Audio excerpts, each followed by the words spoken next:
একটু আলোচনা করতে দেন, মজা লাগবে ইনশাআল্লাহ। এরপরে রাত 1টার পরে যদি আপনাদের মজা নাই লাগে, বিকাশ নাম্বার দেবেন, আপনার যাতায়াত গাড়ি ভাড়া যে কয় টাকা আমি ওটা পার করে দেবো ইনশাআল্লাহ, সেন্ড মানি করে দেবো।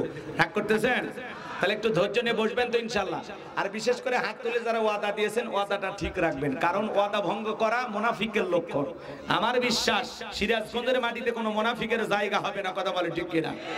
সিরাজগঞ্জের মাটি ইসলামী আন্দোলনের ঘাঁটি, সিরাজগঞ্জের মাটি আলেমদের ঘাঁটি, কথা বলে ঠিক কিনা? আমি বিশ্বাস করি এখানে যারা বসে আছে নির্ভেজাল মুমিন, তারা খাঁটি আল্লাহর প্রিয় গোলাম, এটা আমার বিশ্বাস। আমার বিশ্বাস আপনারা ভাঙবেন না, মনে থাকবে তো ইনশাআল্লাহ। বিশ্বাস খুব গুরুত্বপূর্ণ জিনিস, বিশ্বাস আর নিঃশ্বাস। বিশ্বাস ভেঙে গেলে যেরকম 1000 বার যতই কথা বলেন, আপনাকে আর দ্বিতীয়বার কেউ বিশ্বাস করবে না, কথা বলেন না কেন? আর নিঃশ্বাসটা একবার চলে গেলে দ্বিতীয়বার আর ফেরত আসবে না। এজন্য আমাদের একটু সতর্ক থাকা লাগবে। সবাই একটু বসেন, যুবকেরা দাঁড়া আছে বাবা, কয়েকবার হাত দিয়ে ইশারা দিচ্ছে, আমার ইশারা তোমাদের কাজে লাগে না গো, একটু বসেন শোনা ভাই, কয়েক মিনিট বসেন। বসে ভালো না একটু সাইডে দরকার তোমরা বসো, ভালো না লাগলে ওই সাইড থেকে উঠে চলে যাও, ঠিক আছে?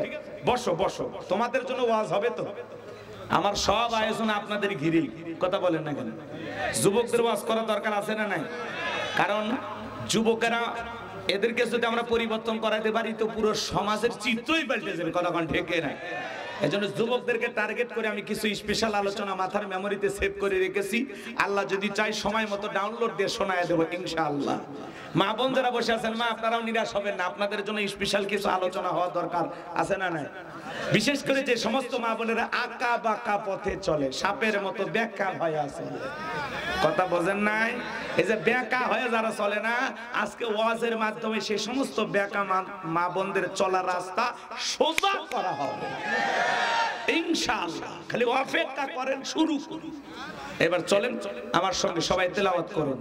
আউযু বিল্লাহি মিনাশ শাইতানির রাজীম, বিসমিল্লাহির রাহমানির রহিম। বিতাড়িত মুর্দাত শয়তানের কাছ থেকে আল্লাহ পাকের কাছে আশ্রয় প্রার্থনা চাচ্ছি। পরম করুণাময় দয়ালু আল্লাহ তাআলার নামে শুরু করছি। সূরাটির নাম কাউসার। জোরে বলেন কি নাম? মোট আয়াত আছে 3টি, রুকু আছে 1টি। বিশ্ব নবীর মক্কার জিন্দেগিতে আল্লাহ রাব্বুল আলামিন এই সূরাটি নাজিল করেছেন।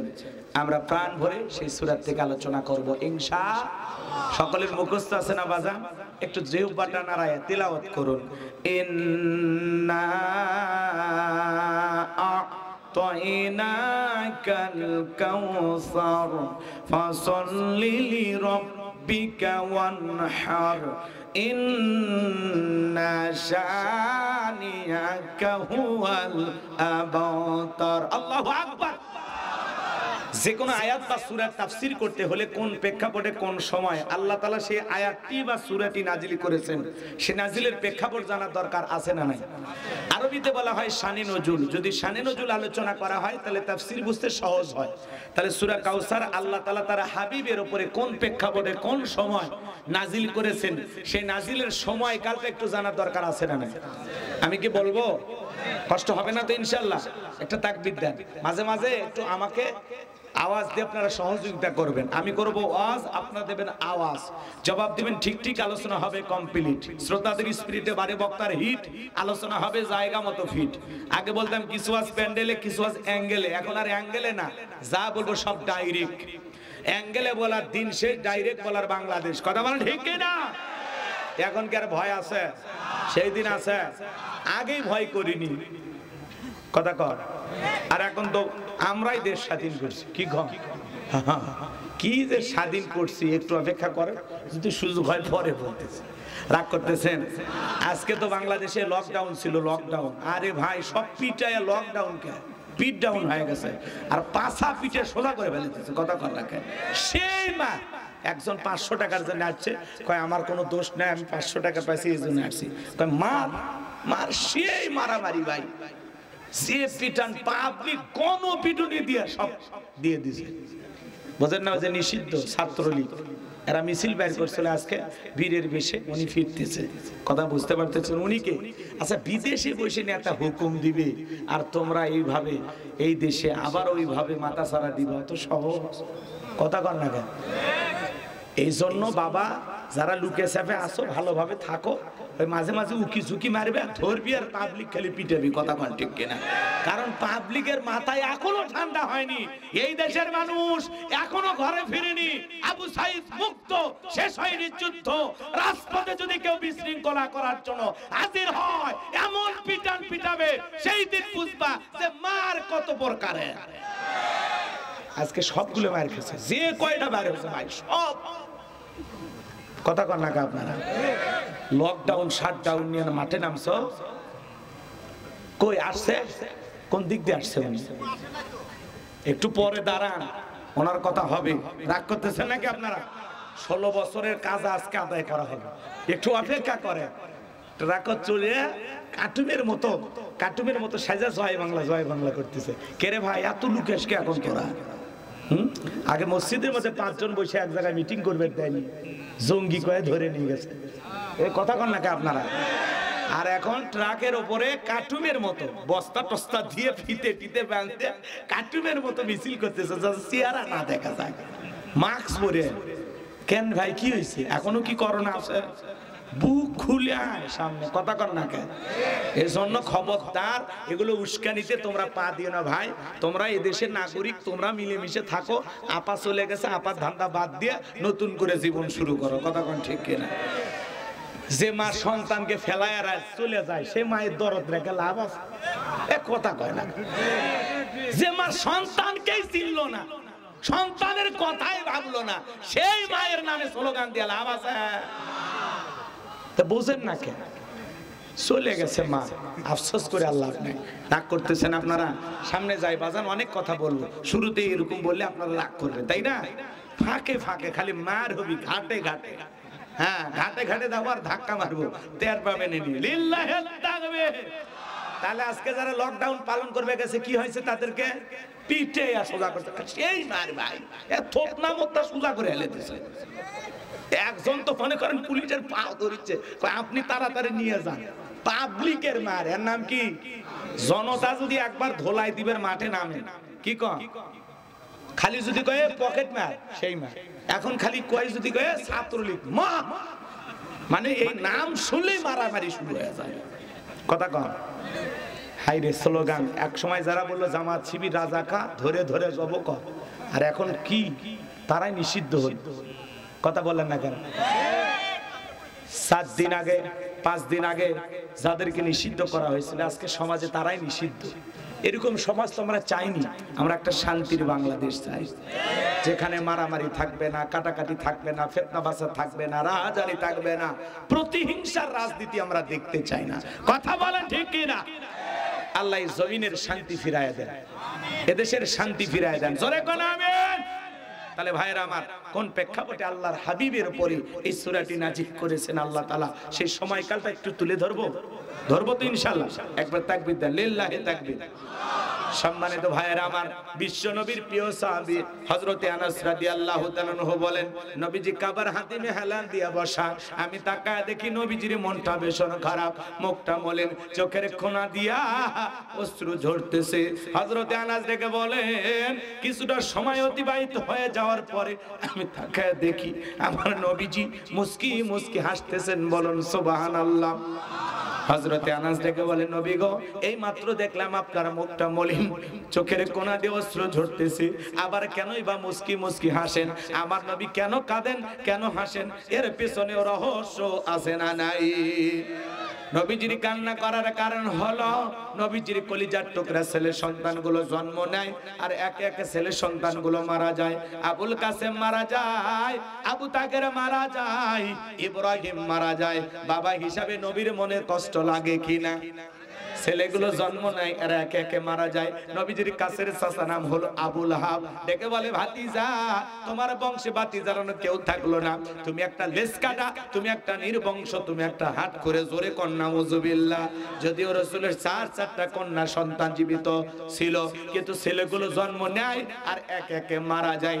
নবীজির ছেলেগুলো আল্লাহ তাআলা কেন শিশুকালে উঠায় নিলেন? অনেক পয়গম্বর সন্তান জীবিত ছিল, কিন্তু নবীজির ছেলেগুলো কেন প্রাপ্ত বয়স হওয়া পর্যন্ত, যৌবন পর্যন্ত পৃথিবীর জমিনে জীবিত থাকলো না? আল্লাহ তাআলা কেন তাদেরকে শিশুকালে উঠিয়ে নিলেন? এর পিছনে রহস্য আছে না নাই? কারণ আছে না নাই? বলেন তো বাজান, নবীজির ছেলে সন্তানগুলো আল্লাহ তাআলা কেন শিশুকালে উঠিয়ে নিলেন? কি সেই কারণ একটু জানার দরকার আছে না নাই? নবীজির ছেলে সন্তানগুলো শিশুকালে বিদায় নেওয়ার পিছনে কারণ আছে তিনটি। জোরে বলেন কয়টি? নবীর উম্মত হিসাবে কারা কারা জানতে চান হাত তুলে আল্লাহ দেখান। লিল্লাহি তাকবীর, লিল্লাহি তাকবীর। হাত নামান আমার ভাইয়েরা। কি সেই তিনটি কারণ? যদি আমি বলতে চাই 3 নাম্বার আয়াতের আলোচনা করা লাগবে, আমি কি 1 নাম্বার আয়াত বাদ দিয়ে 3 নাম্বারে যাব, নাকি আস্তে আস্তে শুরু করা যাক? ধৈর্য আছে তো ভাই? তাহলে একে তো সন্তান হারানোর ব্যথা, অন্যদিকে আপন মানুষদের সমালোচনা, নবীজির মনের কষ্ট কমে না বাড়ে? একটু জোরে বলেন আমার ভাইয়েরা। অন্যদিকে সাহাবায়ে কিরাম যারা ইসলাম ধর্ম গ্রহণ করে, কাফের বেঈমানরা তাদের উপর নির্যাতন জুলুমের স্টিম রোলার চালায়। হযরতে বেলাল তখনও কালেমা পড়ে মুসলমান হন নাই। নবীজি রাতের বেলায় দারুল আরকামে বসা, হযরতে বেলাল বিশ্বনবীর দরবারে উপস্থিত হয়ে গেলেন। নবীজির চেহারার দিকে তাকাইয়া ডেকে বলেন, নবী গো, আপনার চাইতে সুন্দর মানুষ আমি জীবনে কোনোদিন দেখি নাই। বলুন সুবহানাল্লাহ। আপনার আমার নবী কতটা সুন্দর ছিলেন জানেন? হযরতে জাবের রাদিয়াল্লাহু তাআলা আনহু বলেন, পূর্ণিমার রাত আমি রাসূলের বাড়িতে গিয়েছিলাম, সেদিন দেখেছিলাম চাঁদ উদয় হয়েছে দুইটা, একটা চাঁদ আসমানে আর একটা চাঁদ জমিনে। হযরতে জাবের ডেকে বলেন, আমি একবার আকাশের পূর্ণিমার চাঁদের দিকে তাকাই, আর একবার নবীজির চেহারার দিকে তাকাই, ওই আকাশের পূর্ণিমার চাঁদের চাইতেও নবীকে আমার কাছে বেশি সুন্দর মনে হয়। আম্মা জান আয়েশা ডেকে বলেন, মিশরের নারীরা ইউসুফ নবীর চেহারার দিকে তাকাইয়া ফল কাটতে গিয়ে আঙ্গুল কেটে ফেলে দিয়েছিল। ওরা যদি একবার বিশ্ব নবীর চেহারার দিকে তাকায় তো শুধুমাত্র আঙ্গুল নয়, আঙ্গুল কাটতে কাটতে হাত কাটতে কাটতে কখন যে নিজের কলিজা কেটে তুফান করে দিত মুহূর্তের জন্য টের পাইতো না। আপনার আমার নবী এতটাই সুন্দর। নবীর সম্মান মর্যাদা কত আমরা বুঝি না। এক জায়গায় ওয়াজ করলাম, ভাই বলেন তোমাদের নবীর নাম কি? বলে হুজুর আব্দুল কাদের জিলানী। পীর সাহেবের নাম মুখস্থ আছে, কিন্তু কপালে পড়া রাসূলের নামটা বলতে পারে না। এরকম মুসলমান সমাজে আছে না নাই? আম্মা জান আয়েশা আরো বলেন, ও দুনিয়ার মানুষ, তোমাদের একটা সূর্য আছে, আমি আয়েশার একটা সূর্য আছে। তোমাদের সূর্য উদয় হয় দিনের বেলায়, আর আমি আয়েশার সূর্য উদয় হয় রাতের বেলায়। আম্মা জান আয়েশা বলেন, আমি একদিন সেলাইয়ের কাজ করতেছিলাম, হঠাৎ করে সুইটা হাত থেকে পড়ে গেল। বাতিতে কোনো তেল ছিল না, বাতি জ্বালাইতে পারলাম না, অপেক্ষায় আমি বসে থাকলাম। বিশ্বনবী যখন এশার সালাত আদায় করার পরে ঘরের ভিতরে প্রবেশ করলেন, সর্বপ্রথম নবীজি আম্মা জান আয়েশাকে সালাম দিলেন। নবী ঘরে ঢুকে স্ত্রীকে কি দিলেন? নবীর উম্মত হিসাবে এই আমল আপনার আমার ঘরেও চালু থাকার দরকার আছে না নাই? বাড়িতে যাইয়া বউকে সালাম দিবেন, আসসালামু আলাইকুম রহিমা, কেমন আছো সোনা? ঘরের দরজাটা খোলো না, আমি তোমার লেটনের বাপ, তোমার দিওয়ানা। বউ খুশি হয়ে দরজা খুলবে, কথা বলে ঠিক কিনা? কিন্তু আপনার আমার ব্যবহার এত ভালো না। ঘরে দরজা চিৎকারে মেরে ডাক দেয়, এ রুবেলের মামে দরজা খোল, বেশি দেরি হলে দরজা ভাঙিয়ে ফেলে দিয়া আজ তোর পিঠের উপর কি যে হবি রে। ভিতর থেকে বউ বলে, এটা স্বামী না সেকেন্ড আজরাইল।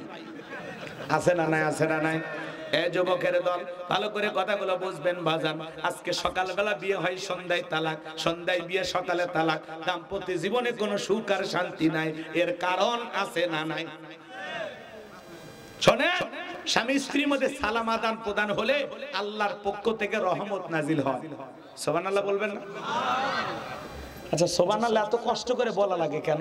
আপনারা কি কোনো কারণে রাগ করে বসে আছেন? একটু অপেক্ষা করেন বাজান, শোনেন। স্বামী স্ত্রীর মধ্যে সালাম আদান প্রদান হলে একে অপরের প্রতি শ্রদ্ধা, ভক্তি, বিশ্বাস, ভালোবাসা বেড়ে যায়। যে জবান দিয়া সালাম আদান প্রদান হবে, এই জবান দিয়া স্বামী স্ত্রী একে অপরকে কখনো অশ্লীল ভাষায় গালিগালাজ করতে পারবে না। কথা বলে না, কারণ উভয়ের ভিতরে আল্লাহ তাআলা এত মহব্বত সৃষ্টি করে দিবেন। শুধু সালাম নয়, এই যুবক, লোকজন যদি না থাকে বইয়ের হাতটা ধরে মুসাফা করবেন। কার হাত? কথা কয় না, কথা কয় না। আপনারা কি এতিম, কারো বউ নাই নাকি? কথা বলেন না কেন? কার হাত? বইয়ের হাত ধরে মুসাফা করবেন। বইয়ের হাত, পাশের বাড়ির ভাবির হাত না ধরে ঝাঁটা দিয়ে পিটাবে।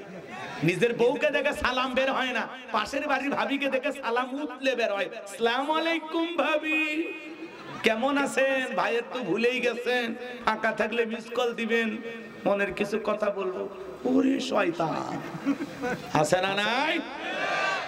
বইয়ের হাত ধরে মুসাফা করবেন। একেবারে যদি ময়দান ফাঁকা থাকে, কোলাকুলিও সেরে নেবেন। সালাম, মুসাফা, কোলাকুলি একসাথে যদি এই তিনটা আমল করতে পারেন, আর রসুলের 4টি হাদিস আমি আপনাদেরকে আজকে শোনাবো। কয়টা? 4টি। রসুলের 4টি হাদিস যদি আপনারা আমল করতে পারেন, এই 4টি সুন্নাত যদি আপনারা পারিবারিক জীবনে আমল করতে পারেন, বিশ্বাস করেন আপনাদের দাম্পত্য জীবনে কোনো দিন অশান্তি হবে না। কয়টি সুন্নাত বলেন? কয়টা বলেন? কথা বলেন। আমাদের সমস্যা আছে না নাই? স্লোগান শোনেন না? আপনি কি দাম্পত্য জীবনে অসুখী, টেনশনে আছেন?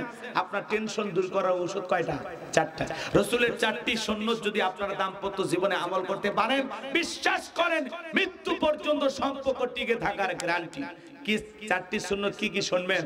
একটু হাত তোলেন তো দেখি কারা কারা শুনবেন। লিল্লাহি তাকবীর।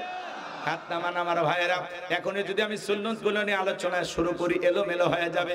একটু অপেক্ষা করেন, আমি শেষের দিকে বলার চেষ্টা করব ইনশাআল্লাহ। যে কথা বলতে যাচ্ছিলাম, বাজান আম্মা জান আয়েশা ডেকে বলেন, নবীজি সালাম দিয়ে ঘরের ভিতরে প্রবেশ করলেন। নবীজির চেহারার আলোতে সুইটা কই পড়ে আছে আমি পরিষ্কার দেখতে পেয়েছি। কেমন নবী পাইছি, নবীর সম্মান মর্যাদা কত। যে নবী হ্যাঁ বললে তামাম পৃথিবীবাসীর জন্য আল্লাহ পাক হালালে পরিণত করে দেয়, যে নবী না বললে তামাম পৃথিবীবাসীর জন্য আল্লাহ পাক হারামে পরিণত করে দেয়। জমিনে পথ চললে আসমানের মেঘ এসে ছায়া প্রদান করতো। সুবহানাল্লাহ বলেন। যে রাস্তা দিয়ে বের হয়ে যায় ওই রাস্তাতে সুগন্ধি পাওয়া যায়।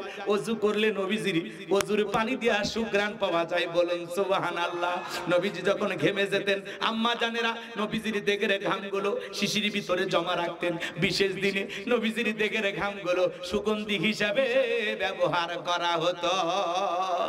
যেই নবী আসমানের চাঁদের দিকে ইশারা করলে চাঁদ 2 টুকরো হয়ে যায়। জমিনে পা তুললে মাওলা পাকের আরশে আজিমে পৌঁছে যায়।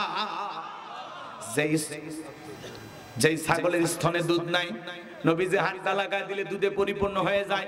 যেই খাবার 2-3 জন মানুষ খাবে, ওই খাবারে যদি রসুলের হাতটা লেগে যায়, শত শত মানুষ খাবার খেয়েও যেমন খাবার তেমনি থাকতো। বলুন সুবহানাল্লাহ। যেই নবীর চেহারার উপরে মুসামাসি পরা হারাম, আল্লাহু আকবার, সেই নবীর কাছে বেলাল, কথা মনে আছে না নাই? বেলাল ডেকে বলে, নবী আপনি কালেমার দাওয়াত দেন, ইসলামের প্রচার প্রসার করেন, দয়া করে আমারে কালেমা পড়ে মুসলমান বানায় দেন। নবীজি পড়ায় দিলেন, লা ইলাহা ইল্লাল্লাহু মুহাম্মাদুর রাসূলুল্লাহ সাল্লাল্লাহু আলাইহি ওয়াসাল্লাম। হযরত বেলাল কালেমা পড়ে মুসলমান হয়ে গেল। নবী আমার ডেকে বলে, বেলাল ইসলামের অবস্থা এখন ভালো না, কালেমা পড়েছো আপাতত প্রকাশ করা যাবে না। আপনারা বলেন তো বাজান, ইসলামের অবস্থা কি সব সময় ভালো থাকে? আজও তাম পৃথিবীর দিকে তাকায় দেখেন, তাম পৃথিবীর জালেম আর বেঈমানেরা ঐক্যবদ্ধ হয়েছে পৃথিবীর জমি থেকে ইসলাম আর মুসলমানকে মুছে ফেলে দেবে। কথা বলেন। আজ পুরো পৃথিবীতে যেখানে মুসলমান সেখানে নির্যাতন জুলুম আছে না নাই? আজ এই পৃথিবীর জমিনে মুসলমানদেরকে জালেম বেঈমানরা ইহুদিরা হত্যা করতেছে নেতানিয়াহুর নেতৃত্বে। আজও ফিলিস্তিনে মুসলমানদের রক্ত নিয়ে তারা খেলা করতেছে। কথা বলেন ঠিক কিনা? আজও কাশ্মীরে মুসলমানেরা মার খায়। আজও গরুর গোশত খাওয়ার অপরাধে ভারতে মুসলমানদেরকে হত্যা করা হয়। কথা বলেন ঠিক কিনা? যেখানে মুসলমান সেখানে নির্যাতন জুলুম আছে বাজান গো আমার। এজন্য তাম পৃথিবীর সাদা চামড়ার দলেরা ঐক্যবদ্ধ হয়েছে পৃথিবীর মানচিত্র থেকে ইসলাম আর মুসলমানকে মুছে ফেলে দেবে। কিন্তু ওরা তো জানে না ইসলামের সুইচ আছে কার হাতে? আল্লাহ রাব্বুল আলামিন বলেন ইউরিদুনা লিতুফিউ নূরাল্লাহি বিআফওয়াহিহিম ওয়াল্লাহু মুতিম্মু নূরিহি ওয়ালাউ কারিহাল কাফিরুন। সূরা সফ আয়াত নাম্বার 8 আল্লাহ রাব্বুল আলামিন জানিয়ে দিলেন কাফেররা চাই মুখের পথকার দিনের আলোকে, ইসলামের আলোকে, কোরআনের আলোকে নেভায়া দিতে।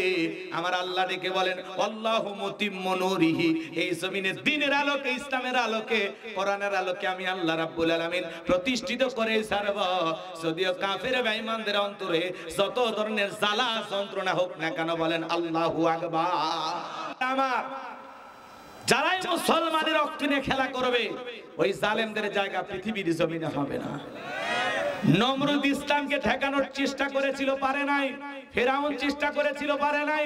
আবু জেহেল চেষ্টা করেছিল, পারে নাই। আজও নেতানিয়াহু বলেন আর ডোনাল্ড ট্রাম্প বলেন আর ভারতের মোদি বলেন, এরাও ইসলামকে থামানোর চেষ্টা করলে আল্লাহ একদিন নমরুদ ফিরাউনের মতো ওদেরকেই থামিয়ে দেবে। কথা বলে ডেকে না।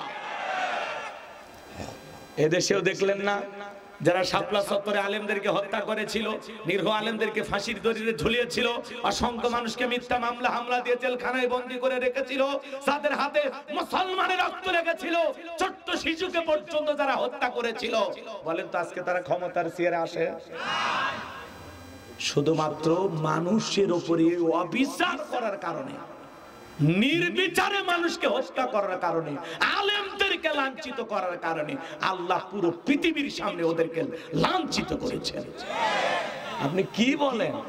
আমরা চাইছিলাম ম্যাডাম পদত্যাগ করেন, আল্লাহ বলে কিসের পদত্যাগ? ওরা যে অন্যায় অপরাধ করছে বিগত বছরগুলোতে, শুধু পদত্যাগ না, আমি আল্লাহ ওদেরকে দেশ ত্যাগ করতে বাধ্য করব। ইন্না বাতশা রাব্বিকা লাশাদীদ, আল্লাহর পাকড়াও বড় কঠিন। আল্লাহ ধরে না, যেদিন ধরবে মামু বাড়ি দিল্লি গিয়ে পড়বে। আছে আছে নাই? এই কথা কর নাকি আপনারা রাগ করতেছেন? তা আপনাদের কাছে আমার একটাই কথা, আগামীতে সিদ্ধান্ত নেবেন।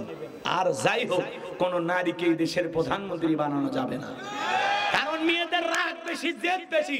দেখেন না, স্বামীর সাথে ঝগড়া লাগা, হাড়ি পাতিল ভেঙে ফেলে দেয়, স্বামী তুলে আসার মারে, রাগ করে সংসার দিয়ে বাপের বাড়ি চলে যায়, রাগ করে 20 কোটি জনগণ দিয়ে পালিয়ে গেছে। এজন্য সিদ্ধান্ত নেওয়া লাগবে আগামীতে। আর যাই হোক, পুরুষ দরকার। কথা কর না কেন? কারা কারা আগামীতে পুরুষ প্রধানমন্ত্রী চান? হাত তুলে দেখান তো। লিল্লাহি তাকবীর। নারীদের দেখার দিন শেষ, আগামীতে পুরুষের বাংলাদেশ।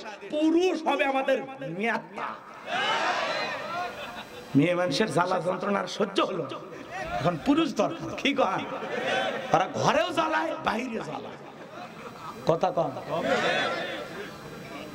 এত জ্বালায় আর তাও শান্তি পায় না চাচা। মাঝে মাঝে কল রেকর্ড, কেন ভেগে চলে গেছো, তোমার কথা আমরা শুনবো না তো? কেন ফোন দেন? খুব মায়ার শরীর, এখনো ফোন দেয়, বলে আমি দেশের এখনো প্রধানমন্ত্রী আছি। তা আছেন তো ভারতে, কি করেন আপনি? আসেন। আমি দেশের কাছে আছি, চট করে ঢুকবো। কথা কন বলে কিনা? মাঝে মাঝে বলে না? ওনার কথা শুনতে ভালোই লাগে। কি কন? রাগ করতেছেন? আপনি আসেন। আপনি যাওয়ার আগে বলে যাননি, আসার আগে বলার দরকার নেই। যে দিক দিয়ে মন চায়, যেদিন মন চায় আপনি আসেন। এই দেশ আপনার বাবা, এই দেশ আপনার স্বামী। আপনি বড় কথাই বলেছিলেন পালাবেন না, ওই পালিয়েই তো গেলেন, নিজের কথাটাও ঠিক রাখলেন না। কথা বলেন।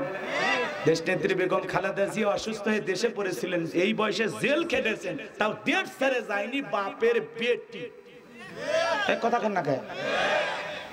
আমার চাচা ক্ষমতার থেকে পদত্যাগ করে, ইরশাদ আমার চাচা, আমাদের চাচা, জাতির চাচা, ক্ষমতার থেকে পদত্যাগ করে জেলে গেছে, দেশ ছাড়েন, বাপের বেটা। কথা কন।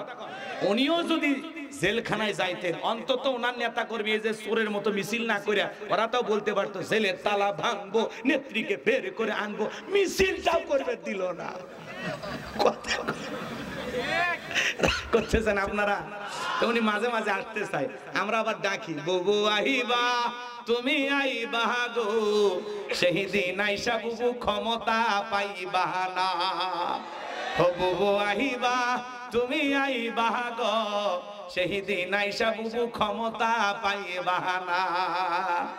খোঁজ নাই বহু কাদের কাকার, অবস্থা খারাপ দরবেশ বাবার, হাও নাঙ্কেল এখন সামনেও আসে না। নেতা কর্মী সব জেলের ভিতর, বুবু আছে ডরের ওপর, কখন জানি আসে গ্রেপ্তারি পরোয়ানা। বুবু আইবা তুমি আইবা গো, সেই দিন আইসা বুবু চিয়ার পাইবা না। ক্ষমতার চেয়ার থেকে নামা সহজ, কিন্তু ওই চেয়ারে ওটা কঠিন। কথা কন ঠিক কিনা? বাজান গো, আমার মন খারাপ করবেন না, সামনের দিকে যাই। যারা মুসলমান রক্ত নিয়ে খেলা করবে মনে রাখবেন বাজান, ওরা ক্ষমতার চেয়ারে চিরকাল টিকে থাকতে পারবে না। আর যারা ইনসাফ আদল ইনসাফ প্রতিষ্ঠিত করবে, মানুষের ন্যায় বিচার কায়েম করবে, তারা যুগের পর যুগ টিকে থাকবে। কথা বলেন ঠিক কিনা? লম্বা করার কোনো সুযোগ নাই। নবী ডেকে বলে, বেলাল ইসলামের অবস্থা কোন ভালো না, কালেমা পড়ে আপাতত প্রকাশ করা যাবে না। বেলাল ডেকে বলে, নবী আমার জীবনের কোনো দাম নাই। আমার মনিব ওমায়কে বলেছিলাম উট্টুম্বা ছাগল পেশাব পায়খানা করে দেয়, এই ঘরে থাকতে আমার বড় কষ্ট হয়, আমার জন্য একটা ভালো ঘরের ব্যবস্থা করে দেন। ওমায় ডেকে বলে, বেলাল উট্টুম্বা ছাগলের দাম আমার কাছে আছে, কিন্তু তোর মতো কালো হাফসি বেলালের দাম আমার কাছে নাই। ও নবী, আপনি শুধু আমাকে দোয়া করে দেন, মৃত্যু পর্যন্ত যেন কালেমার পথে টিকে থাকতে পারি। এই কথা বলে হযরতে বেলাল চলে গেলেন। পরের দিন সকালবেলা সূর্য উদয় হয়ে গেছে, অনেকটা বেলা হয়ে গেছে, বেলাল দরজা খোলে না। অন্য চাকর যারা আছে নালিশ নিয়ে চলে গেছে উমায়ের কাছে, যাই বলে, নেতা এখন পর্যন্ত বেলাল দরজা খোলে নাই, উট্টুম্বা ছাগলের পেশাব পায়খানা পরিষ্কার করে নাই, তাই নাকি? বলে হ্যাঁ, ঠিক আছে চলো যাই, ডাক দেই। ও বেলাল দরজায় ডাক দেয়, ও বেলাল দরজা খোলো। হযরতে বেলাল দরজা খোলে না, জোরে করে ধাক্কা মারছে, যখন দরজা খুলে গেছে তখন এইবার উমায়ে তাকায় দেখে সেই রাত্রিতে হযরতে বেলাল কালেমা পড়ে মুসলমান হয়েছে। ওই রাত্রিতে একটা উট্টুম্বা ছাগলের কাছে কোনো পেশাব পায়খানা নাই। জোরে কোন মারহাবা। এইবার উমায়ে ডেকে বলে, চাকরের দল বেলালের বিরুদ্ধে মিথ্যা অভিযোগ দাও। তোমরা যখন ঘুমাচ্ছিলে বেলাল তখন ময়লা আবর্জনা পরিষ্কার করেছে, তাকায় দেখো না একটা উট্টুম্বা ছাগলের কাছে কোনো পেশাব পায়খানা নাই, যাও নিজেদের কাজ করো। এই কথা বলে ওদেরকে তাড়িয়ে দিয়ে এক পা দুপা করে বেলালের কাছে চলে গেলেন। হযরতে বেলাল দেয়ালে পিঠটা লাগাইয়া জিহ্বা নাড়ায়া জিকির করতেছে কার? এইবার বেলালের কাছে যায় হালকা করে ধাক্কা মারছে, যখন জবান দিয়ে কালেমার আওয়াজ বের হয়েছে তখন এইবার উমায়ে ডেকে বলে, বেলাল তোর জবান দিয়ে কি শুনলাম, তুমি কি মুসলমান হয়েছো? হযরতে বেলাল ডেকে বলে, মুসলমান হয় যারা মিথ্যা কথা বলতে পারে না তারা ওয়াকুলু কওলান সাদীদা। মুসলমানরা হলো সত্যবাদী, মুসলমানরা কখনো মিথ্যাবাদী হতে পারে না। আমাদের সমাজে মিথ্যাবাদী আছে না নাই? ভরা পেটেও মিথ্যা, খালি পেটেও মিথ্যা, ঘুমানোর আগেও মিথ্যা, ঘুম থেকে উঠেও মিথ্যা। মিথ্যা বলতে বলতে চেহারা বেঁকা হয়ে গেছে, এক পা কবরে চলে গেছে। এত মিথ্যা কথা বলে শয়তান পর্যন্ত বলে আমি এত খারাপ না। আছে না নাই মিথ্যাবাদী? মুসলমান জবান দিয়ে কখনো মিথ্যা কথা বলা যাবে না, মুসলমান হবে সত্যবাদী। কথা বলেন ঠিক কিনা? একটা মিথ্যা বলতে গিয়ে হাজারো মিথ্যা নতুন করে তৈরি করা লাগে, ওইটার সংশোধন করার জন্য। কথা বলে খালি পেঁয়াজ লেগে যায়, মিথ্যা বললে পেঁয়াজ লেগে যায়। এত মিথ্যা কথা জবান দিয়ে কেন বলে? চুপচাপ থাকে, মিথ্যা কি পরিহার করেন? মিথ্যা বলা জায়েজ না হারাম? আরো জোরে কন। তাহলে আমরা জবানটাকে ভালো কাজে ব্যবহার করবো তো ইনশাআল্লাহ। এই জবান দিয়ে আমরা মিথ্যা কথা বলবো না। আজকের মাহফিল থেকে শপথ নেওয়া যাবে যে আমি জীবন দশায় কোনোদিন মিথ্যা কথা বলবো না, সব সময় সত্য কথা বলবো ইনশাআল্লাহ। সম্মানিত ভাইয়েরা আমার, লম্বা করব না, সংক্ষিপ্ত কথা বলে দেওয়া যায়, সামনে গেলে মজা পাবেন। যুবক রেডি থাকো, তোমাদের জন্য ওয়াজ হবে। আমার ভাইয়েরা যে কথা বলতে চাচ্ছিলাম বাজার, এইবার উমায়ে ডেকে বলে, বেলাল তোরে উটদুম্বা ছাগলের মালিক বানায় দেব, থাকার জন্য ভালো করে ব্যবস্থা করে দেব। বেলাল ডেকে বলে, ওমাইয়া দুনিয়ার পার্থিব সম্পদের বিনিময়ে বেলাল তার ঈমান বিক্রি করবে না। আল্লাহু আকবার। এইবার উমায়ে ডেকে বলে, আমার কথা না শুনলে বড় নেতা আবু জেহেলকে খবর দেব। হযরতে বেলাল ডেকে বলে, কোন বড় নেতা ছোট নেতা এখন কাউকে কোনার টাইম নাই। আমি দুনিয়ার কোন আবু জেহেলকে ভয় করি না, আমি ভয় করি আমার আল্লাহকে। এইবার উমাইয়া দৌড়ে চলে গেল আবু জাহেলের বাড়িতে, যা বলেন আপনার সংবাদ খুব খারাপ, আমার বাড়ির কৃতদাস বেলাল কালেমা পড়ে মুসলমান হয়েছে, তাই নাকি? বলে হ্যাঁ, ঠিক আছে যাও আমি আসতেছি। আবু জাহেলের সাঙ্গ পাঙ্গ ক্যাডার মাস্তান ছিল, যাদের কাজই হলো মুসলমানদের উপর নির্যাতন জুলুম চালানো। আজও तमाम পৃথিবীর দিকে তাকায় দেখবেন জালেমদের বিশেষ একটা বাহিনী থাকে, যাদের কাজই হলো টুপিওয়ালা দাড়িওয়ালা ইমানদারদেরকে জঙ্গি তকমা লাগায়া পৃথিবীর মানচিত্রে সন্ত্রাস প্রমাণ কইরা তাদেরকে হত্যা করা। এই কথা বলেন না কেন? জালেমেরা টিকে থাকে কিভাবে? নিরীহ আলেমদের উপরে, ইসলাম আলাদের উপরে জুলুম করে। কথা বলেন না কেন? আজও পৃথিবীতে জালেমেরা কিভাবে টিকে আছে? মুসলমানের রক্ত নিয়ে খেলা করে। মুসলমানকে হত্যা করলে বলে সন্ত্রাস মারলাম, আর মুসলমানেরা পাল্টা জবাব দিলে বলে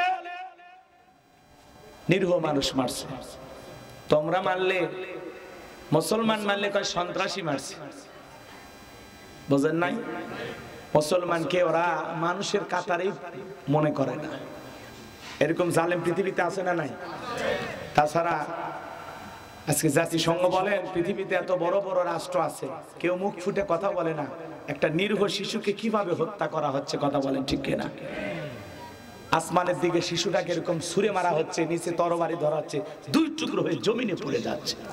কি বর্বর হত্যাকাণ্ড পৃথিবীতে চলতেছে। পৃথিবীর বেঈমান নেতারা কোনো কথা বলে না, মুখে কুলুপ লাগায় বসে আছে। কথা বলেন? বললে যদি দুই একটা বোম ওর দেশে পড়ে, এই ভয়ে কথা বলে না। রাগ করতেছেন আমার কথা? আমার ভাইরা দিল দিয়ে কথাগুলো বোঝার চেষ্টা করবেন। এইবার আবু জাহেল সাঙ্গ পাঙ্গ কাটার মাস্তান নিয়া ওমায়ের বাড়িতে হাজির হয়ে গেল। ডাইকা বলে বেলাল এই দিকে আই। এ বেলাল এই সব কি শুনছি, তুমি নাকি মুসলমান হয়েছো?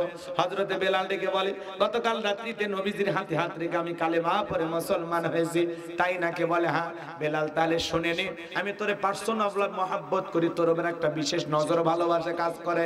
এ বেলাল তুমি যদি চাও উট্টুম্বা ছাগলের মালিক তোমাকে বানায় দেব, থাকার জন্য ভালো ঘরের বাড়ি ব্যবস্থা করে দেব, ব্যবসা বাণিজ্য যদি করতে চাও দিরহাম টাকা পয়সা যা লাগে দেব রে বেলাল। চতুর্থ নাম্বার প্রস্তাব হলো তুমি যে কোনো বিষয় চাইতে দেরি, তোমার চাহিদাটা পূরণ করতে দেরি করব না, এখনো সময় আছে। আব্দুল্লাহর বেটা মুহাম্মদ সাল্লাল্লাহু আলাইহি সাল্লামের ধর্ম ত্যাগ করে আবারও বাপ দাদার ধর্মে ফিরে আসো। হযরতে বেলাল ডেকে বলে আবু জাহেল রে, দুনিয়ার সব সম্পদ যদি আমি বেলালকে দিতে চাও, দুনিয়ার সব সম্পদ ছাড়তে রাজি, নবীজির কালেমা ছাড়তে রাজি নাই। বলেন আল্লাহু আকবার। বেলালের মতো যারা খাঁটি ইমানদার, এদেরকে টাকা দিয়ে কেনা যায় না, কিন্তু মুনাফিক মার্কা মুসলমান যারা টাকার কাছে বিক্রি হয়, তারা টাকা যেই দিকে ওদের ফতুয়া সেই দিকে, টাকার জোরে ফতুয়া ঘরে। টাকা পাইলে বাতিলের পাঁচাটা গোলাম হয়। কথা বলে কত হুজুরে যায় বাতিলের পায়ে সিজদা মারতেছে। কথা বলেন কত টুপিওয়ালা দাড়িওয়ালা একটু সুবিধাবাদ জিন্দাবাদ, সময়ের আবার পরিবর্তন দেখে মাথা নত করে এখনই হুজুর হুজুর কওয়া শুরু করছে। এ কথা কন না কেন? নাম ধরে বলা লাগবি না ইশারা মারলে বোঝে? নাম বললেই কবে এরা দলাদলি করতেছে, নাম বলবো না। আজকে এক শ্রেণীর হুজুর টাকার কাছে বিক্রি হয়ে গেছে, বাতিলের পাঁচাটা গোলাম হয়ে গেছে, বাতিলের সুরে কথা কয়। কথা বলেন না কেন? ওই সুর নিজের না, বাতিলের সুর। টাকা খাইয়া উল্টা পাল্টা কথা বলে, টাকার জোরে ফতুয়া ঘরে। গরিবের ছেলে যদি অকাম বদকাম করে কয় ধর মার পাম দে, এখনো বেঁচে আছে। আর ধনির ছেলে, কোটিপতির ছেলে, সভাপতির ছেলে যদি কিছু করে, ইমাম সাহেব ফতুয়া পাল্টা যায়। কয় ধনির ছেলে তো একটু ভুল ভাল কাজ করছে, সমস্যা নাই, ছোট মানুষ তওবা করে। কথা কয় না কেন? ও হুজুর, ধনির বেলায় ফতুয়া পাল্টে যায়। এখন কি ফতুয়া দিবি? সঠিকটা বললে তোর ইমামতি চলে যাবে। ওই ভয় আর সঠিক ফতুয়া দেয় না। আছে না নাই? বউ তালাক দেশে মাথা গরম করে যায়, তালাকের মাসালা সঠিক আমি ওইটা বলতেছি না, হঠাৎ করে রাগ করে তো বউ তালাক দেয়। নাকি কেউ সিরাজগঞ্জ থেকে 2 কেজি গরুর গোস্ত নিয়ে আসে, পাকিস্তানি দেশি মুরগি, বোয়াল মাছ, কাতল মাছ, এবারে টাঙ্গাইলে 3টে শাড়ি, 6টা 3 পিস, চুরি, আলতা, সোনো, কসমেটিক, 2 ভরি স্বর্ণের গহনা। কি কর বইয়ের যা যা লাগে সব নিয়ে এসে দুপুরে গোস্ত টোস্ত ভাত দিয়ে বগুড়ের দই মিষ্টি খেলে হাসতে হাসতে বলে, আমি এখন তোমাকে তালাক দেব। এরকম মজা করে কেউ তালাক দেয় নাকি রাগ করে দেয়? এই যুবক, বিয়ে করার আগে তালাকের মাসালা জান, কথা কয় লাগে যে কোন কথায় কি কথায় কিভাবে বউ তালাক হয় একটু জানো আগে। কথা কয় নাকি আপনারা? রাগ করে বউ তালাক, রাগ করে তোর খালি বইয়ের তালাকের কথাই বের হয়। রাগ করে 7 দিন কক্সবাজার যা থাক, রাগ করে 7 দিন জঙ্গলের মধ্যে থাক, সুন্দরবন যা মধু পরিষ্কার কর, যা মধুর চাকার, কথা কর না কেন? তোর রাগ এতই বেশি তুই 3 মাস জেলখানাতে এমনি বন্দি হয়ে থাক। রাগ করে খালি বউ তালাক দিবেরই মনে চায় না? রাগ রাগ করে কন্ট্রোল করে পারে না। 1 তালাক 2 তালাক, তোর মা বোন সব তালাক। কেরে তোর মা বোনও কো বিয়ে করছিল? হ্যাঁ, শাশুড়ি পর্যন্ত তালাক দেয়। এরকম হাইব্রিড শয়তান আছে না? আল্লাহ হেদায়েত দান করে। রাগ করে তো মানুষ বউ তালাক দেয়। পরে যখন ভুল বুঝতে পারে যে এখন বাচ্চাদের কি হবি, আমার এই কাপড় চোপড় কে ধোবি, হ্যাঁ রে বউ তার কাছে পাবো না, আদর করতে পারবো না, আমার মাথা গরম হয়ে যায়, তখন মুফতি সাহেবের কাছে বলে, হুজুর একটা মাথার রাস্তা দেখান হুজুর। কথা কয় না আছে না ভাই? তখন হুজুরের হাতে 5,000 10,000 টাকা দিয়ে দেয়। ওই হুজুর হুজুর টাকার গন্ধ পায় তখন। আসলে এটা প্রথমবার না, প্রথম তালাক দিছে। আচ্ছা দেখি কি করা যায়। হুজুর এইবার 10-5 মিনিট গবেষণা করে চিন্তা ভাবনা করে বলতে ব্যাপার না, যেহেতু মানুষ আসলে ভুল করে, আল্লাহ ভুল বা অপরাধী যে বান্দা আল্লাহ তাকে ক্ষমাও করে, সমস্যা না ভাই, একবার তওবা করে নিতে পারেন। পুরি শয়তান আছে না নাই? হ্যাঁ আছে। তবে হ্যাঁ, আপনার বউ যদি রাগ করে আপনার তালাক দেয় তাহলে সমস্যা নাই। ওই পাগলি ছাপাই তালাক দিবি পুরুষ, পুরুষ কথা কয় না কেন? অনেক মেয়ে মানুষও তালাক দেয় না, আমি তো তালাক দিবে না, 1 তালাক 2 তালাক 3 তালাক। ওই পাগলি জানে না তোর এটা কওয়া না কওয়া সমান রে। কথা কন, কথা কন। আল্লাহ মা বোনদের হেদায়েত দান করে। জোরে বলেন আমিন। তাহলে টাকা পাইলে ফতুয়া ওলট পালট হয়ে যায়, কথা কন। টাকার জোরে ফতুয়া ঘরে, টাকার জোরে। কিন্তু বেলালের যারা উত্তর শরীয়রা টাকার কাছে বিক্রি হয় না। আমার ভাইয়েরা, এইবার বেলালকে আবু জেহেল ডেকে বলে, বেলাল এত বড় লোভনীয় প্রস্তাব দিলাম, রাজি হইলি না, সোজা আঙ্গুলে ঘিউ না উঠলে আঙ্গুলে একটু বাঁকা করা থাকবে। এই কথা বলে যুবকদের লেলিয়ে দিল, যুবকের দল চাবুক দিয়ে পিটাও। এইবার হযরত বেলালকে যুবকেরা চাবুক দিয়ে পিটানো শুরু করলো। এরা চাবুক দিয়ে মারতে মারতে বেলালের কালো চামড়া গুলো ফেটে রক্ত ঝরা শুরু হয়ে গেল। ওরা যত জোরে চাবুক মারে, বেলাল তত জোরে আল্লাহর নামের জিকির করে। বাবার মারে লাগতেছে, সাইরা দাও, এগুলো বলে না। বেলালের জবানে মালিকের নাম, আল্লাহর নামে জিকির করে বেলাল। আবু জেহেল ডেকে বলে, বেলাল চাবুক দিয়ে পিটাইলাম, দেহ থেকে রক্ত ঝরা শুরু হয়ে গেছে, এ বেলাল তবুও কি নবী মুহাম্মাদের কালিমা ছাড়বি না? বেলাল ডেকে বলে, আবু জেহেল রে, মারতে মারতে যদি মেরেও ফেলে দাও, জীবনটা দিতে রাজি, নবীজির কালেমা ছাড়তে রাজি না। ইসলামের প্রথম মুয়াজ্জিন বেলাল। এইবার আবু জেহেল ডেকে বলে, বেলালের পায়ে রশি লাগাও, উঠের পায়ের সঙ্গে বাঁধো। বড় বড় তপ্ত গরম বালিতে হযরত বেলালকে উঠের পায়ের সঙ্গে বেঁধে ছেঁচড়াইয়া ছেঁচড়ে ঘোরা হচ্ছে। আরবের মরুভূমির বালিগুলো এত গরম, চাল দিলে মুড়ি হয়ে যায়, এত উত্তপ্ত ফুটন্ত গরম বালি বাজার। বাবলা গাছের খাটাগুলো জিহ্বার ভিতরে পেরেকের মতো মারা হচ্ছে। বিকেল বেলা নিয়ে এসে বলে, বেলাল চাবুক দিয়ে পিটাইলাম, পায়ে রশি লাগাইয়া নিয়ে ঘুরলাম, এ বেলাল তবুও কি নবী মুহাম্মদ সাল্লাল্লাহু আলাইহি সাল্লামের কালেমা ছাড়বি না? বেলাল ডেকে বলে, আবু জেহেল রে, মারতে মারতে যদি মেরেও ফেলে দাও, বেলালের নিঃশ্বাস থাকবে যতদিন, বেলাল ইসলামের পথে টিকে থাকবে ততদিন। আল্লাহু আকবার। এবার আবু জাহেল ডেকে বলে, এই যুবকেরা দল, বিশাল বড় একটা পাথর নিয়ে আসো, বেলালের বুকের উপরে চাপায়া দাও। এইবার বড় একটা পাথর নিয়ে এসে বেলালের বুকের উপরে চাপায়া দেওয়া হলো। আবু জেহেল মনে করলো পাথরের চাপার আঘাতে বেলাল মারা যাবে, এই কথা ভেবে কাফেররা চলে গেল। হাত বাঁধা, পা বাঁধা, বুকের উপরে বিশাল বড় পাথর, রক্তাক্ত জিহ্বাটা নারায়া নারায়া আল্লাহর জিকির করতেছি, আর চোখের কোনা দিয়া গড়গড়ায় অশ্রু ঝরতেছে। কি নির্মম কষ্ট বেলালকে দেওয়া হচ্ছে জিকির করার কারণে, কালেমা পড়ার কারণে। ও সিরাজগঞ্জবাসী, আপনাকে তো জিকির করার জন্য কেউ মারে না, ধমক দেয় না, পিটাই না, তবু আমরা কপাল পরা আল্লাহর জিকির করি না।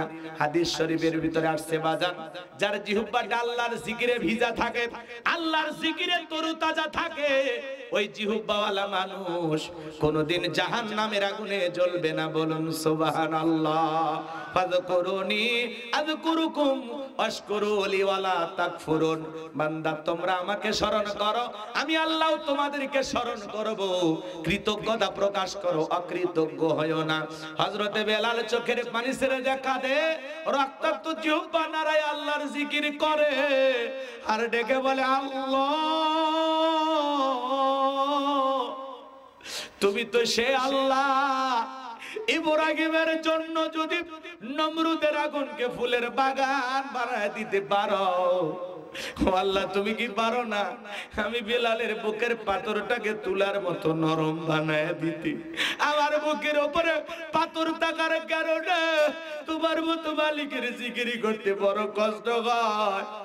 ও আল্লাহ তুমি কি পারো না বেলালের বুকের পাথরটাকে তুলার মতো নরম বানায় দিতে? হযরতে বেলাল চোখের পানি ছেড়ে দিয়া আল্লাহর কাছে কাঁদতে কাঁদতে দোয়া করতে দেরি, আসমানের মালিক আল্লাহ দোয়া কবুল করতে দেরি করে নাই। বেলালের বুকের পাথরটাকে আমার আল্লাহ তুলার মতো নরম বানিয়ে দিয়েছেন। বলুন সুবহানাল্লাহ। আর একটু জোরে বলেন সুবহানাল্লাহ। নবীর পাগল বেলাল, আশিক রাসূল বেলাল কতটা মহব্বত করতেন নবীকে জানেন? নবী যখন মক্কা নগরীতে পথ চলতো, বেলাল একবার ডানে যায় আর একবার বামে যায়। নবী দেখে বলে, বেলাল বুঝিনা একবার ডানে যাও একবার বামে যাও, কারণটা কি? বেলাল দিকে বলে, নবী আপনি কালিমার দাওয়াত দেন, ইসলামের প্রচার প্রসার করেন, ওই কাফেররা হলো আপনার শত্রু, আপনাকে টার্গেট করে যদি ডান থেকে তীর নিক্ষেপ করে গো নবী, ওই তীরটা যেন সর্বপ্রথম আমি বেলালের বুকের ভিতরে ঢোকে, আবার বাম দিকে যায়, মনে মনে ভাবি ওরা যদি বাম থেকে নিক্ষেপ করে, ওই তীরটা যেন সর্বপ্রথম আমি বেলালের বুকের ভিতরে ঢোকে। আমি বেলাল মারা গেলে ইসলামের ক্ষতি হবে না, আপনি নবী মারা গেলে ইসলাম আর মাথা উঁচু করে সামনের দিকে দাঁড়াতে পারবে না। নিজের জীবনের বিনিময়ে নবীকে আগলায় রাখতেন বেলাল। চিৎকার মেরে বলুন আল্লাহু আকবার। নবীর আশিক বেলাল, নবীর পাগল বেলাল। কয়টা ঘটনা বলবো বাজান, ওই দিকে আর যাওয়ার সুযোগ নাই, সংক্ষিপ্ত কথা আপনাদের উদ্দেশ্যে বলে দিয়ে যায়। বেলালের নির্যাতন জুলুমের কথা বিশ্ব নবীর কান পর্যন্ত যখন পৌঁছে গেল, নবী আমার আবু বকরকে ডেকল, আবু বকর বেলালের কষ্টের কথা সহ্য হয় না, যাও যাও তুমি আমার বেলালের জন্য একটা কিছু করো। আবু বকর সিদ্দিক রাদিয়াল্লাহু তাআলা আনহু কয়েক গুণ দাম বেশি দিয়া গোলামীর জীবন থেকে হযরত বেলালকে আজাদ করলেন, মুক্ত করলেন, ওমায়ের কাছ থেকে বেলালকে কিনে নিলেন। বলুন আল্লাহু আকবার। এই যখন ইসলামের অবস্থা, একদিকে সন্তান হারানোর ব্যথা, আপন মানুষদের সমালোচনা, সাহাবা ইকরামদের উপর নির্যাতন জুলুম, এই জন্য নবীজির মনটা ভীষণ খারাপ। নবীর যখন মন খারাপ, নবীকে সান্ত্বনা দেওয়ার দায়িত্ব কার? আর একটু জোরে কর। আমার আল্লাহ ডেকে বলে, জিবরাইল আমার বন্ধুর মা নাই, বাবা নাই, আমি স্যার আমার বন্ধুর কেউ নাই রে জিবরাইল। আমার বন্ধুর মনটা হয়েছে ভারী, আমি আল্লাহ সইতে নাহি পারি। লাহু মাহফুজ থেকে সূরা কাউসার নিয়ে যায় আমার বন্ধুর উপরে নাজিল করা তাড়াতাড়ি। আরেকটু জোরে বলেন আল্লাহু আকবার। নবী আমার ডেকে বলে, আনাস আমার মনটা কেন খারাপ তোমরা জানো? কি তোমার মুস্কি হাসি দেওয়ার কারণ হলো এই মাত্র আসমান থেকে জিবরাইল এসে আমার উপরে সূরা কাউসার নাজিল করলো। নবী তখন মুস্কি মুস্কি হাসলেন আর সাহাবায়ে কিরামদের সামনে তেলাওয়াত করে শুনিয়ে দিলেন। সবাই একটু মুস্কি মুস্কি হাসবেন আর সূরা কাউসারটা তেলাওয়াত করবেন। সবাই আমার সঙ্গে পড়ুন, ইন্না আ'তাইনাকাল কাউসার ফাসাল্লি লিরাব্বিকা ওয়ানহার ইন্না শানিয়াকা হুয়াল আবতার। আল্লাহু আকবার। আমার আল্লাহ রাব্বুল আলামিন বলেন, ইন্না আ'তাইনাকাল কাউসার, অবশ্যই আমি আল্লাহ পাক আপনাকে হাউজে কাউসার দান করেছি। এই পৃথিবীর অন্য কোন নবী রাসূলকে আল্লাহ তাআলা হাউজে কাউসার দান করেন নাই। আপনার আমার নবীকে আল্লাহ তাআলা স্পেশাল ভাবে হাউজে কাউসার গিফট করেছেন, হাউজে কাউসার দান করেছেন। বলুন সুবহানাল্লাহ। সেই কথা আল্লাহ রাব্বুল আলামিন বলেন, ইন্না আ'তাইনাকাল কাউসার, নিশ্চয়ই আমি আল্লাহ পাক আপনাকে হাউজে কাউসার দান করেছি। এই হাউজে কাউসারের পানি দুধের মতো সাদা, মধুর চাইতে মিষ্টি, পানির মতো ক্লিয়ার। ওই কঠিন কিয়ামতের ময়দানে যেদিন বিচার দিবস কায়েম হয়ে যাবে, বিচার দিবসের একদিন হবে 50,000 বছরের সমান। ওই কঠিন কিয়ামতের ময়দানে যেদিন সূর্য সোহাগ মাথার উপরে চলে আসবে, জমিনটা হয়ে যাবে তামার জমিন, পাহাড় পর্বত নদী নালা খাল বিল বিল্ডিং ইমারত কোনো কিছু থাকবে না। কুল্লু মান আলাইহা ফান, এই পৃথিবীর জমিনের সবকিছু আল্লাহ তাআলা ধ্বংস করে দেবেন। যেই দিন বেঈমানদের জিহ্বা নাভি পর্যন্ত ঝুলে আসবে, যেদিন সন্তান সন্তানের পরিচয় দেবে না, ভাই ভাইয়ের পরিচয় দেবে না। ইয়াউমা ইয়াফিরুল মারউ মিন আখি ওয়া উম্মিহি ওয়া আবি ওয়া সাহিবাতিহি ওয়া বানি। এখানে বসে কষ্ট হচ্ছে আপনাদের। আমার ভাইরা দিল দিয়ে কথাগুলো বুঝবেন। পাশে কি আরেকটা মাহফিল হচ্ছে নাকি?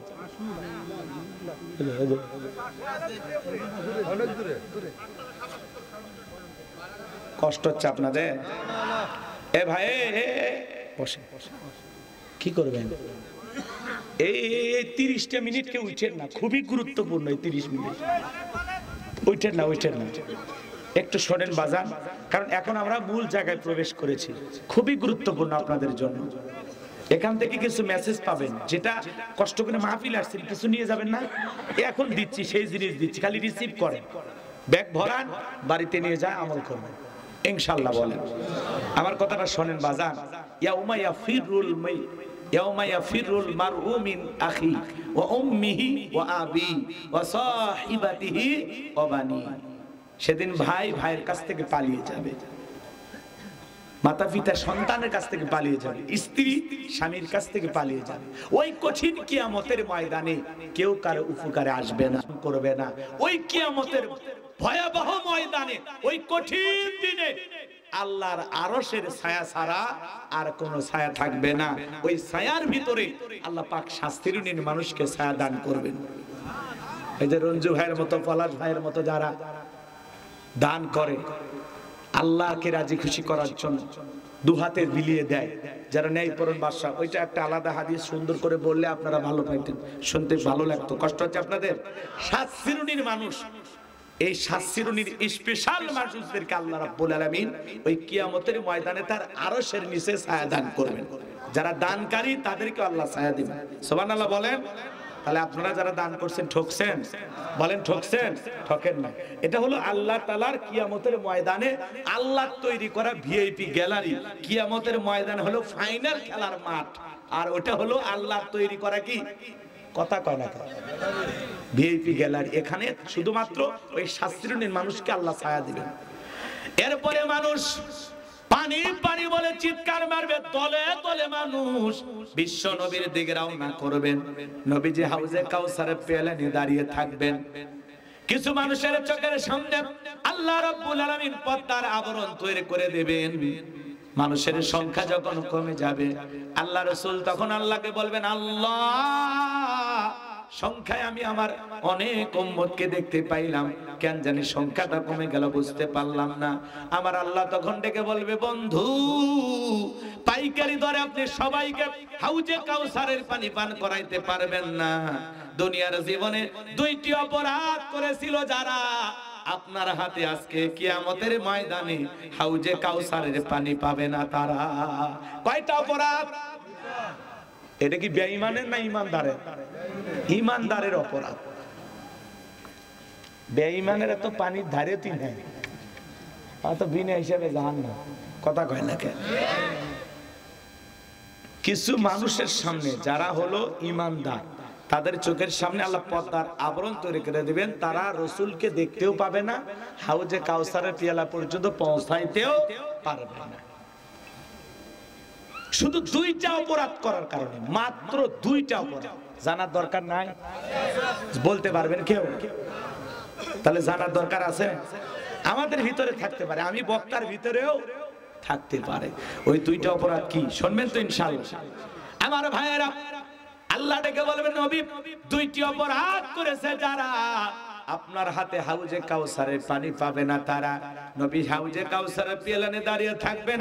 এদিকে শোনেন সিরাজগঞ্জবাসী, হযরতে আবু বকর পিয়ালাগুলো ভরায়া দিবেন। আবু বকর কেন এত দামি জানেন? রাসূলের ১ নাম্বার সাহাবী, ইসলামের ১ নাম্বার খলিফা, রাসূলের সাথে একই জান্নাতে প্রবেশ করবেন। সুবহানাল্লাহ বলেন। আবু বকরের এত দাম কেন? ইসলামের জন্য 13টা দোকান ছিল সেই সময়, সব বিক্রি করে দিয়েছে, সব। সুবহানাল্লাহ। আমরা এখন 13টা 26টা বানাই। কি কন ভাই? আসানুল ভাই কথা ঠিক আছে না? এখন আমাদের লোভ লালসা বেশি, দান করতে চায় না। হ্যাঁ, এমনও মানুষ আছে কয়েকশো কোটি টাকার মালিক, কিন্তু যায়া ভিক্ষুক 1টা টাকাও দুয়ারে পায় না। এই কথা কন নাকি আপনারা? আছে না বাজার? তবে সিরাজগঞ্জ আর পাবনার মানুষ ভিন্ন। আমরা মন ডেকে বলে, দুই জেলার মানুষ যে পরিমাণে দান করে, জান্নাতে মনে হয় তারাই একটু এগিয়ে যাবে ইনশাআল্লাহ, আল্লাহর দয়া। আবার এটা ভুল ভাল বক্তব্য ভেবে যে পাবনার সিরাজগঞ্জের মানুষ সব জান্নাত পাবে, এরকম না। মানে কিছু মানুষের ব্যবহার আচরণ দেখে আমি বুঝতে পারি যে কিছু মানুষ আছে এই দুই জেলার মধ্যে যারা একেবারে একেবারে খাস দিল, একেবারে আল্লাহকে ভালোবেসেই দান করে। কথা বল ঠিক কিনা? এরকম দান আমি অন্য জেলায় পাই না। এই জন্য মনে হয় এই দুই জেলার মানুষ সহজ সরল নরম, ইসলামের জন্য তারা যেভাবে ব্যয় করতেছে, আল্লাহ রাব্বুল আলামিন অবশ্যই তাদেরকে দয়া করে তারা আরশের নিচে জায়গা দেবেন ইনশাআল্লাহ। এটা আশা রাখি। শোনেন শোনেন আমার কথা শোনেন। হযরত আবু বকর পিয়ালাগুলো ভরায় দিবেন, মাঝখানে দাঁড়িয়ে থাকবেন হযরত ওমর। হযরত ওমর রাসূলের হাতে দিবেন, আর নবীজি তার আদরের উম্মতদেরকে খুঁজে খুঁজে কিয়ামতের ময়দানে হাউজে কাউসারের পানি পান করাবেন। বলুন সুবহানাল্লাহ। কিয়ামতের মাঠে নবীজির হাতে কারা কারা হাউজে কাউসারের পানি পান করতে চান? দুই হাত তুলে আল্লাহকে দেখান, দেখে বলেন, আল্লাহ আমাদের সবাইকে কিয়ামতের ময়দানে নবীজির হাতে হাউজে কাউসারের পানি পান করা তৌফিক দান করুন। আল্লাহ আমাদের সবাইকে নবীজির হাতে হাউজে কাউসারের পানি পান করা তৌফিক দান করুন। সিল্লা বলুন আমিন। আর একটু জোরে বলেন আমিন। হাত নামান। আমার ভাইয়েরা, কিয়ামতের ময়দানে নবীজির হাতে, নবী পিয়ালানে দাঁড়িয়ে আছেন, আপনি নবীকে দেখবেন, বাসনা নাই? মদিনাওয়ালাকে দেখতে মনে চায় না? নবীজিকে দেখা হবে, নবীজির হাতে হাউজে কাউসারের পানি পান করা হবে। আল্লাহ যেন এই দৃশ্যের মুখোমুখি হওয়ার তৌফিক দান করেন। তকদিরে, নসিবে, ভাগ্যে, কিসমতে যদি জুটে যায়, কিয়ামতের কঠিন দিন আপনার কাছে কঠিন মনে হবে না। রাসূলের হাতে এক পেয়ালা হাউজে কাউসারের পানি পান করলে জান্নাতে ঢোকা পর্যন্ত আপনার আর তৃষ্ণা লাগবে না, তৃষ্ণা মিটে যাবে। বলুন সুবহানাল্লাহ। শোনেন বাজান গো আমার, দিল দিয়া কথাগুলো বোঝার চেষ্টা করেন। হাউজে কাউসারের পানি চাইলে তো পাওয়া যাবে না, আমি আপনাদের এলাকায় আসলাম, একটা ছেলের হাতে কিছু চকলেট দিলাম, দিয়ে বললাম ভাতিজা আমার জন্য এক বাদা পানি এনে দেবে, একটু ওযু বানাবো। ওই ছেলেটা চকলেট পায়া বদনানে মারছে দৌড়, মাঝখানে আছাড় খাইয়ে পড়ে গেছে, হাঁটুটা ছিলে গেছে, রক্ত বের হয়ে গেছে, ব্যথাও পাইছে। এরপরে বদনা ভইরা পানি নিয়ে আমার সামনে হাজির। আমি তখন বললাম ভাতিজা এই পানি টানতে গিয়ে তোমার কষ্ট হয়েছে, মাঝখানে আছাড় খাইয়ে পড়ে গেছে, হাঁটু ছিলে গেছে, ব্যথাও মনে হয় পাইছো। ওই ছেলেটার হাতে চকলেট থাকার কারণে বলতেছে আমি এরকম কত পড়ে যাই, আমার কিছুই হয় না। চকলেটের খুশির কারণে ব্যথাকে ব্যথা মনে হচ্ছে না। কিয়ামতের ময়দানে নবীজির হাতে এক পেয়ালা হাউজে কাউসারের পানি যদি পান করতে পারেন, আর আল্লাহর আরশের নিচে ছায়া যদি ভাগ্যে নসিবে তকদিরে আল্লাহ জুটাইয়া দেয়, কিয়ামতের কঠিন দিন আপনার কাছে কঠিন মনে হবে না, আল্লাহ সহজ করে দিবেন। একটু জোরে কর না। নবীজির হাতে হাউজে কাউসারের পানি পাইলেন আর আল্লাহর আরশের নিচে ছায়া পাইলেন, তার মানে আপনি জান্নাতি, আপনার আর কোনো টেনশন আল্লাহ যেন দয়া করে দুই জায়গাতে আমাদেরকে থাকার তৌফিক দান করেন। এটা জোরে কর না আমিন, আর একটু চিল্লায় কর না আমিন। আসমানের মালিক আল্লাহ শুনতেছে না? এই আওয়াজকে আসমানে পৌঁছাইছে না? আমরা কি কিছু চাইছি? এই সামান্য কিছু চাইছি, মালিক দিতে পারবে না? হ্যাঁ, মালিকের কোটি কোটি বান্দাকে যদি দেয়, আমরা কি ওই কাতারে থাকবো না? আল্লাহর কি এটুকু দয়া হবে না? চাইবেন তো মালিকের কাছে, চাওয়ার মতো চাইবো আমরা ইনশাআল্লাহ। এবার চলেন, হাউজে কাউসারের পানি চাইলেই তো পাওয়া যাবে না, একটু কাজ করা লাগবে। কথা কয় না কেন? একটু ঠান্ডা পানি দিয়ে ওযু বানায় নামাজ আদায় করা লাগবে।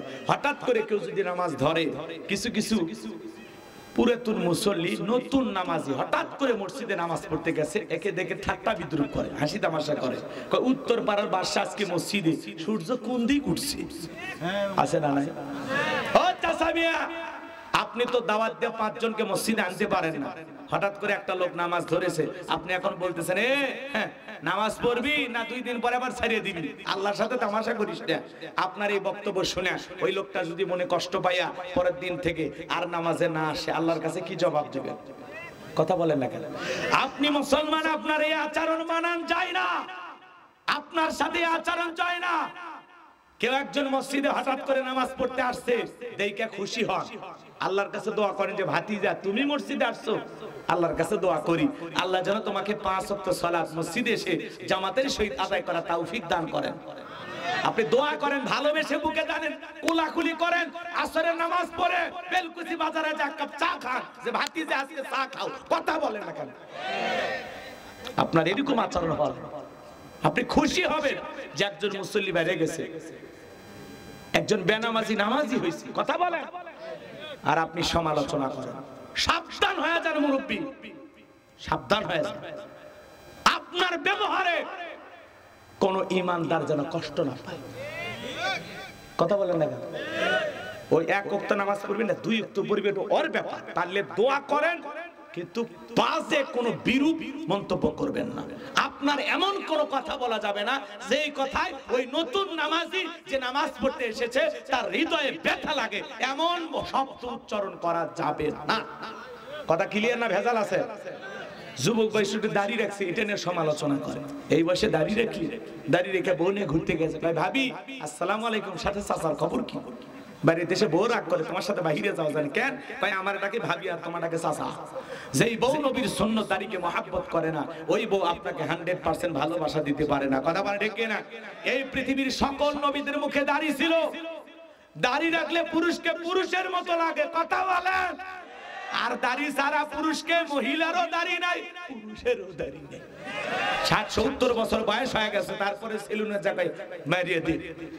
সেলুন এলাকায় চাচা সে কায়দায় চামড়া জুড়ে গেছে, প্লাস দিয়ে টানে টানে ক্লিন শেভ করা লাগে, চাচা একটু দাড়িটা ছেড়ে দেন, রেখে দেন, আর শেভ কইরেন না। কয় ভাতিজা দাড়ি যে রাখবো, রাখলে তো চুলকে, তোমার দাড়ি রাখলে চুলকায়, কবরে যাও ফেরেশতারা চুলকানির মলম নিয়ে বসে আছে, জায়গা মতো মলম লেগে দিবি। কথা কন ঠিক কেনা?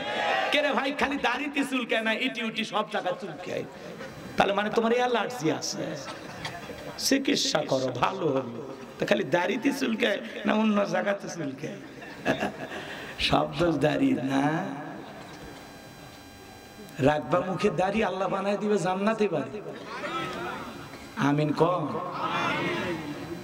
আচ্ছা আপনারা বলেন, আমাকে বলেন, আপনার মুখে দাড়ি নাই, পকেটে টুপিও নেই, এই যে ওয়াজ শুনতে আসছেন না আপনার, মাঝে মাঝে অনেক সময় ঢাকা যান না, পকেটে টুপিও নাই, মুখে দাড়িও নাই, দুর্ঘটনায় আপনি একেবারে যমুনা সেতু পার হইয়া বাস দুর্ঘটনায় আল্লাহ না করুক আপনি মারা গেছেন, তখন কি করবে মানুষ? মুখের দাড়িও নাই, টুপিও নাই, মানুষ তখন লুঙ্গি খুলে দেখবি, প্যান্টের চেন খুলে দেখবি যে মাথা কাটান আছে না নাই। এ কথা কর না কেন? আর অন্তত যদি টুপি বা দাড়ি থাকে দেখে বুঝে নেবে এটা মুসলমানের সন্তান, আপনার ইজ্জতকে খুলে দেখবে না। কিন্তু দাড়িও নাই, টুপিও নাই, মরার পরে মানুষ ইজ্জত খুলে দেখবে। কথা কর ঠিক না? ভালো হয়ে যা। কথা কর না? এইবার চলেন, হাউজে কাউসারের পানি পান করতে গেলে কাজ করতে হবে দুইটা আঙ্গুল তুলে বলেন তো কয়টি? আর জোরে হলো না, উঠাই যাবে। একটু মিছিল করে অভ্যাস করেন, 16 বছর মিছিল করতে পারেন, সামনে মিছিল করা লাগবে। রাগ করতেছেন মনে হয় আপনারা? আমার ভাইয়েরা, হাউজে কাউসারে পানি পান করতে গেলে দুইটা কাজ করা লাগবে, আল্লাহ সেটা 2 নাম্বার আয়াতে জানিয়ে দিলেন। সবাই জবান ছেড়ে বলুন, ফাসল্লিলি রাব্বিকা ওয়ানহার। বলেন ফাসল্লিলি রাব্বিকা ওয়ানহার। কথা কয় না? ফাসল্লিলি রাব্বিকা ওয়ানহার। উচ্চারণের মধ্যে কম বেশি আছে না? আপনারা আলহামদুলিল্লাহ রাব্বিল আলামিন আর রহমানির রহিম আছে না নাই? নামাজটা সুন্দর করতে হলে আপনার তেলাওয়াতটাও সুন্দর হওয়া লাগবে। কারণ নামাজ ভঙ্গের কারণ আছে 19টা, তার 1 নাম্বার কারণ নামাজে অশুদ্ধ তেলাওয়াত করলে আপনার নামাজ হবে না। ইন্না তাইনা কাল কাউসার ফাসাল্লি লিরাব্বিকা আনহার। আছে না? হাই রে মুসলমান, আউজিদ আলাইহি ওয়ারাতিলি কুরআনা তারতিলা। কোরআনকে তারতিলে স্পষ্ট করে ধীরে ধীরে সহিহ শুদ্ধভাবে তেলাওয়াত করতে হবে। তাহলে ফাসাল্লি লিরাব্বিকা ওয়ানহার মনে থাকবে তো ইনশাআল্লাহ। হে বাজার, দেহের চিকিৎসার জন্য টাকা খরচ করেন না? কথা কন না? দুনিয়াতে ফসল আবাদ করতে গেলে টাকা লাগে না? একটু কোরআন শেখার জন্য, একটু নামাজটা ঠিক করার জন্য আপনার মসজিদের ইমাম মুয়াজ্জিন হাতে 500 টাকা দেন, উনি তো আপনার রুহের ডাক্তার, আপনার আখেরাতের রাস্তা দেখাবে, আখেরাতের চিকিৎসা দেবে। হুজুর 500 টাকা দিলাম, হুজুর দেখেন তো আমার এই নামাজের মধ্যে আমি এই দোয়া তাসবিহ এই সূরাগুলো পাঠ করি, ঠিক আছে কিনা হুজুর একটু দেখেন। ও তখন আপনার ফতোয়া বের হয়, কোরআন হাদিস শিখে মানুষের কাছ থেকে টাকা নেওয়া জায়েজ নাই। একটা ডাক্তারের কাছে যা বলেন তো, ডাক্তার সাহেব মানুষের সেবাই তো করতেছেন, সওয়াব হবে, টাকার দরকার কি? প্রেসক্রিপশন লেখা বাদ দিয়ে আপনি কই মুরব্বিকে ঘাড় ধাক্কা দেবেন করে দাও, তোর বাপের টাকা খায় পড়াশোনা করছি। কথা কন না? রতন ডাক্তারের কথা করছে, সেই ডাক্তারই হোক কয়জনা ফ্রি চিকিৎসা দিচ্ছে, আর সারা জীবন যদি ফ্রি চিকিৎসা করে তো ওনার জীবন চলবে কিভাবে, ভাবি চলবে কিভাবে, বাচ্চারা চলবে কিভাবে? কথা কন না আপনারা? একটা ডাক্তার তার ভিজিট দিলেন 500 টাকা 1000 টাকা, পরীক্ষা নিরীক্ষা দিলে তো বাপরে বাপ, এত পরীক্ষা 12,500 উঠিছে। হ্যাঁ, আর একটা হুজুরের কাছে যায় আপনার নামাজটা হচ্ছে কিনা একটু হাতিয়া দেন, 200 টাকা দেন, 500 টাকা দেন, দিয়া বলেন হুজুর আমার নামাজটা ঠিক হচ্ছে কিনা একটু দেখেন তো। না হইলে হুজুর কি করবে? সংশোধন করে দিবে। আপনার ফিরি কতদিন শিখার লেগে? কত মসজিদে লেখা থাকে না, এখানে মুরব্বীদের ফ্রি নামাজ শেখানো হয়, ফ্রি কোরআন তিলাওয়াত শেখানো, কয়টা ছাত্র পাওয়া যায়? আরে ভাই টাকা দিলে একটা চাহিদা থাকে, বুঝেন না? হুজুরেরও চাহিদা থাকে, আপনারও মনে হবে না সেদিনই 500 টাকা দিতে হুজুর শেখা লাগবে। কথা কয় না? টাকা খরচ না হলে আপনারও চুল কেনে উঠবি না ভিতর থেকে। ফ্রিজে এমনি একদিন যায় 3 দিন শখ ঠান্ডা হয়। আর যখনই 500 টাকা 1000 টাকা 2-4 হাজার পিছনে খরচ করবেন তখনই না সেদিনই হুজুরের টাকা দিতে বেতন দিছি। আমি মুরব্বী হলে কি হবে, ক্লাস মিস করা যাবে না। কথা কন। তাহলে আমরা কোরআন শিখবো তো ইনশাআল্লাহ সহি শুদ্ধভাবে, আমাদের নামাজটা যেন সুন্দর হয়। এ ভাই এই নামাজ তো পড়তেছেন, সেটা একটু ভালো হওয়া লাগবে না? তেলাওয়াত ভালো হওয়া লাগবে, রুকু সিজদা ভালো হওয়া লাগবে, ওটা বসা ভালো লাগবে। আপনি তাশাহুদ পড়তেছেন ঠিক হচ্ছে কিনা, দরুদ শরীফ পড়তেছেন ঠিক হচ্ছে কিনা, কি কইতে কি কোন আপনি তো নিজেও জানেন না আসলে ঠিক হচ্ছে কিনা। আপনি বুকে হাত দিয়ে দেখেন তো যে আপনি যে নামাজটা আজকে পড়ছেন এশার নামাজ, মন থেকে বলেন তো আপনার এই নামাজটা কি ঠিক হয়েছে? আপনার মন বলেন, আপনার মনে কে জিজ্ঞাসা করেন, আপনার মন থেকে রায় আসবে না যেভাবে পড়ছি সেটা ঠিকঠাক হয়নি। কথা কন না আপনারা? এই জন্য বাজান আমরা পারবো তো ইনশাআল্লাহ। তাহলে ফাসল্লিলি রব্বিকা ওয়ানহার, এক নাম্বার হলো ফাসল্লিলি রব্বিকা, রবের উদ্দেশ্যে সালাত নামাজ হবে একমাত্র কার জন্য? قل إن صلاتي ونسكي ومحياي ومماتي لله رب العالمين। সূরা আনআম আয়াত নাম্বার 162। আল্লাহ রাব্বুল আলামিন জানিয়ে দিলেন, নবীজি আপনি বলুন আমার নামাজ, আমার কুরবানি, আমার জীবন, আমার মরণ লিল্লাহি রাব্বিল আলামিন, আসমান জমিনের প্রতিপালকের জন্য। মুমিন জীবনের সব ইবাদত হবে একমাত্র আল্লাহকে রাজি খুশি করার জন্য। কথা বলেন ঠিক কি না? আমার জীবন, আমার মরণ, আমার বন্দেগী কবুল করো ইয়া ইলাহি, আমার জিন্দেগি, আমার জীবন, আমার মরণ, আমার বন্দেগি। মারহাবা কর।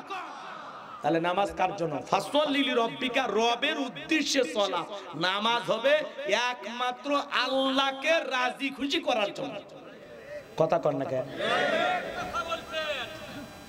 আল্লাহকে রাজি খুশি করার জন্য, আল্লাহর সন্তুষ্টি অর্জনের আশা।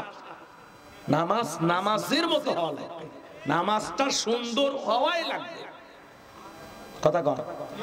কিয়ামতের ময়দানে সর্বপ্রথম সালাতের হিসাব হবে, 1 নাম্বার নামাজ দিয়েই আপনার জীবনের হিসাব শুরু।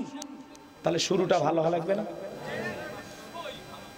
নামাজটা যদি ঠিকঠাক হিসাব নিকাশের খাতায় থাকে, পরেরটা আল্লাহ এমনি আস্তে আস্তে ছাড় দিয়ে দেবে, অনেক কিছু ছাড় দেবে। 1 নাম্বারটা তো ঠিক হওয়া লাগবে। পারবো না ইনশাআল্লাহ? নামাজ যদি নামাজের মতো আদায় করেন, আল্লাহ বলেন ফালিয়াবুদু রাব্বা হাযাল বাইত আল্লাযী আত'আমাহুম মিন জু' ওয়া আমানাহুম মিন খাউফ। আল্লাহ রাব্বুল আলামিন বলেন এই ঘরের মালিকের ইবাদত করো, এই ঘরের মালিকের ইবাদত করো, তার মানে খানাই কাবার মালিকের ইবাদত করো। তোমার ইবাদত যদি ইবাদতের মতো হয়, নামাজ যদি নামাজের মতো হয়, বান্দারে যে বান্দা 5 ওয়াক্ত সালাতে মাথা নত করে আমি আল্লাহর কুদরতি কদম সিজদা দেবে, তোমার নামাজ যদি নামাজের মতো হয় আমি আল্লাহ রাব্বুল আলামিন তোমাদেরকে 2টা জিনিস দেব। যে বান্দা 5 ওয়াক্ত সালাতে মাথা নত করে আল্লাহকে সিজদা দেবে, 1 নাম্বার সেই বান্দার জন্য আল্লাহ রিজিকের ব্যবস্থা করবে। রিজিক দেওয়ার মালিক কে? উত্তর পাড়া রাজ্জাক না, ওটা আব্দুর রাজ্জাক, ওটা আবদাস গোলাম। কথা বলেন রাজ্জাক কে? আপনাদের এলাকায় একটা প্রাণী বের হয় কুকয়া চিল্লাই, নাম হলো শিয়াল পণ্ডিত। রাতের 1টা 2টা 3টার দিকে বের হয়। এ বাজান বলেন তো শিয়ালের নামে বেলকুচি বাজারে কি মুরগির হোটেল আছে, ভাতের হোটেল আছে? ওই শিয়ালদারে খাওয়াই কে? পাখি। সকালবেলা খালি পেটে নিচ থেকে বের হয়ে যায়, সন্ধ্যাবেলায় ওই পাখির পেটটা ভরে বাসায় ফেরত আসার ব্যবস্থা করে কে? আল্লাহ যদি পাখিকে খাওয়ায়, শিয়ালকে খাওয়ায়, আমরা হলাম আশরাফুল মাখলুকাত, কুনতুম খায়রা উম্মাতিন উখরিজাত লিন-নাস। আল্লাহ বলে তোমাদেরকে উত্তম জাতি বানাইলাম, মর্যাদার আসনে বসাইলাম। আল্লাহকে আমাদেরকে না খাওয়ায় মারবে না। রিজিক দেওয়ার একমাত্র মালিক আমার আল্লাহ। আমার আল্লাহ ডেকে বলেন ওয়া মা মিন দাব হাব্বাতিন ফিল আরদি ইল্লা আলাল্লাহি রিজকুহা। সূরা হুদের ভিতরে আল্লাহ পাক জানিয়ে দিলেন এই পৃথিবীতে এমন কোন বিচরণশীল প্রাণী নাই যার রিজিকের ব্যবস্থা আমি আল্লাহ আসমান থেকে করি না। এই আটলান্টিক মহাসমুদ্রের ৩৩,০০০ ফিট গভীর অতল পানির নিচে থাকা ছোট্ট একটা প্রাণী, ওই প্রাণীরও রিজিক আমি আল্লাহ আসমান থেকে দিয়ে থাকি। বলুন সুবহানাল্লাহ। তাহলে রিজিক দেওয়ার মালিক কে? আর ২ নাম্বার আল্লাহ রাব্বুল আলামিন বলেন নামাজ যদি নামাজের মতো আদায় করো, ২ নাম্বার হলো ওয়া আমানাহুম মিন খাউফ, আমি আল্লাহ সকল ভয় থেকে নিরাপত্তা দেব। বর্তমান আমাদের মনে ভয় আছে না নাই? মেয়েটা কলেজে গেল একা একা ফিরবে নাকি জামাইয়ের সাথে ফিরবে, ভয় আছে না নাই? মেয়েটা স্কুলে গেল ভালোভাবে ফিরবে নাকি কারো লালসার শিকার হবে, ভয় আছে না নাই?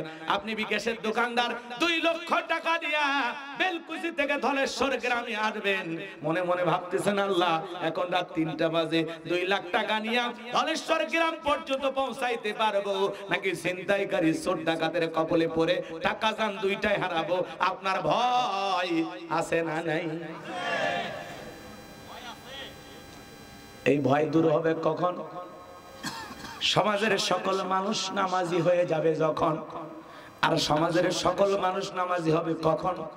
এই কোরআন পার্লামেন্টে যাবে যখন।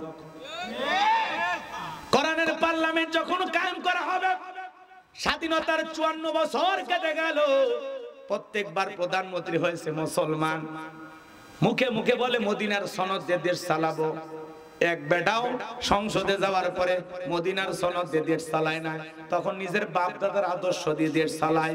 এই কথা বলেন না কেন? কথা বোঝা লাগবে বাজান।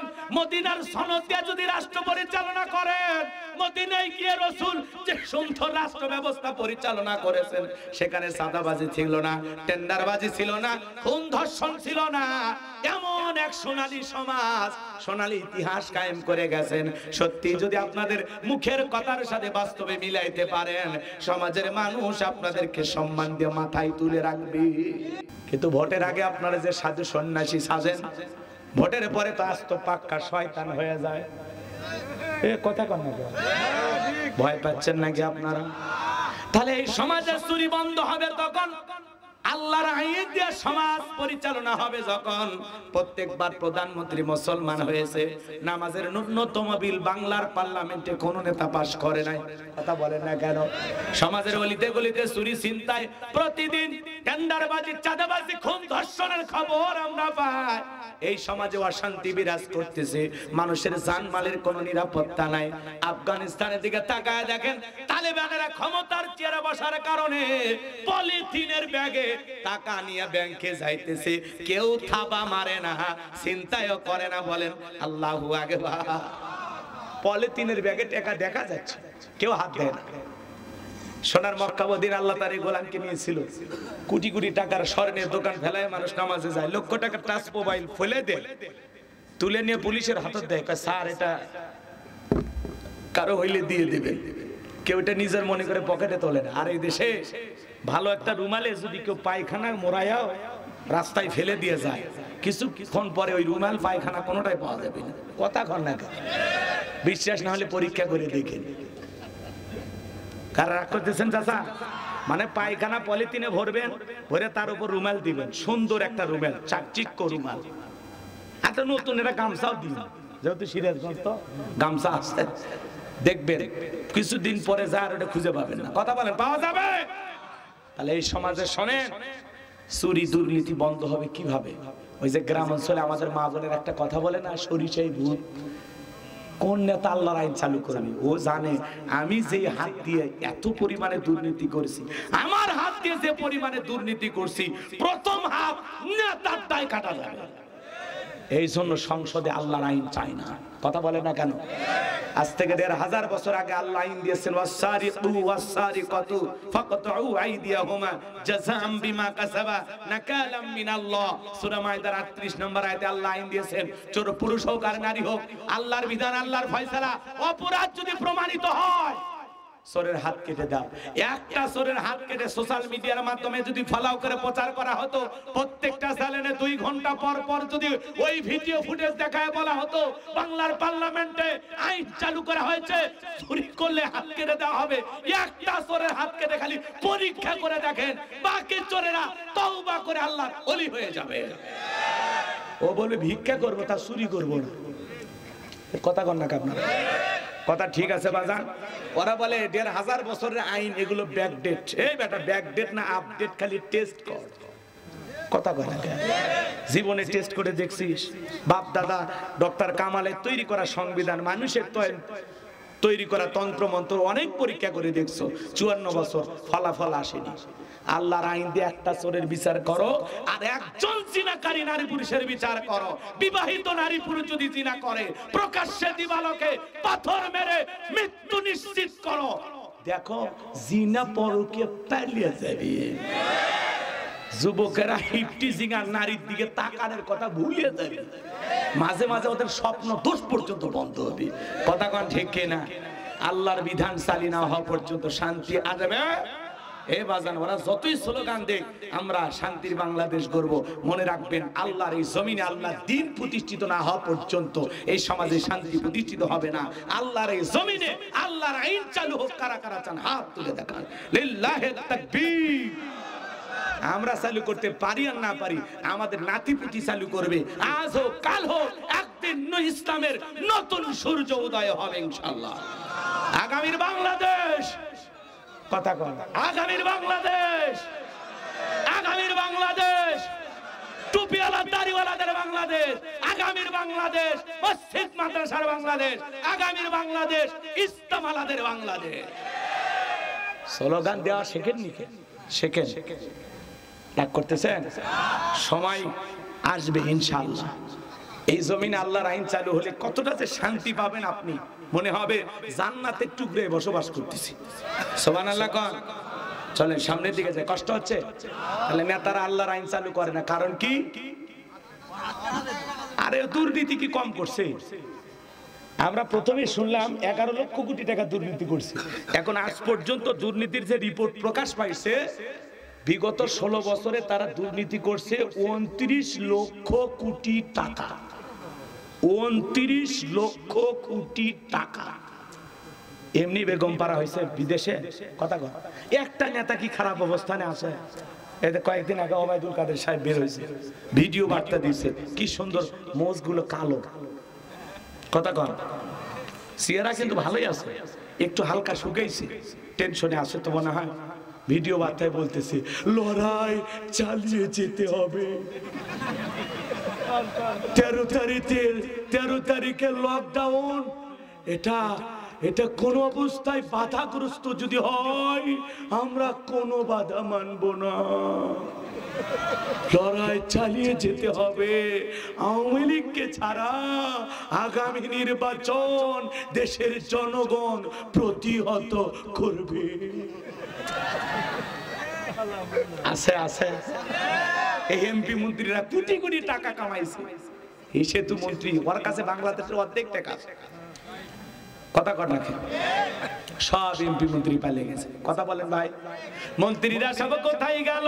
এমপিরা সব কোথায় গেল? কোথায় কাদের কাকা? ওদের সারা দেশটা এখন লাগে ফাঁকা ফাঁকা।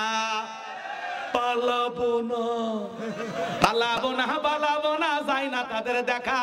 ওদের সারা দেশটা এখন লাগে ফাঁকা ফাঁকা। আইন মন্ত্রী আটকে গেল আইনেরই ফাঁকে, দাড়ি সারা দরবেশটারে ভণ্ড ভণ্ড লাগে। দাড়ি কাটে নৌকা চড়ে পালাছে, এরা জীবন দেশে তারাও নৌকা ছাড়েনি। এই দিক দিয়ে এরা ভালো মানুষ। কথা কন, শোনেন, রাগ করতেছেন নাকি আপনারা?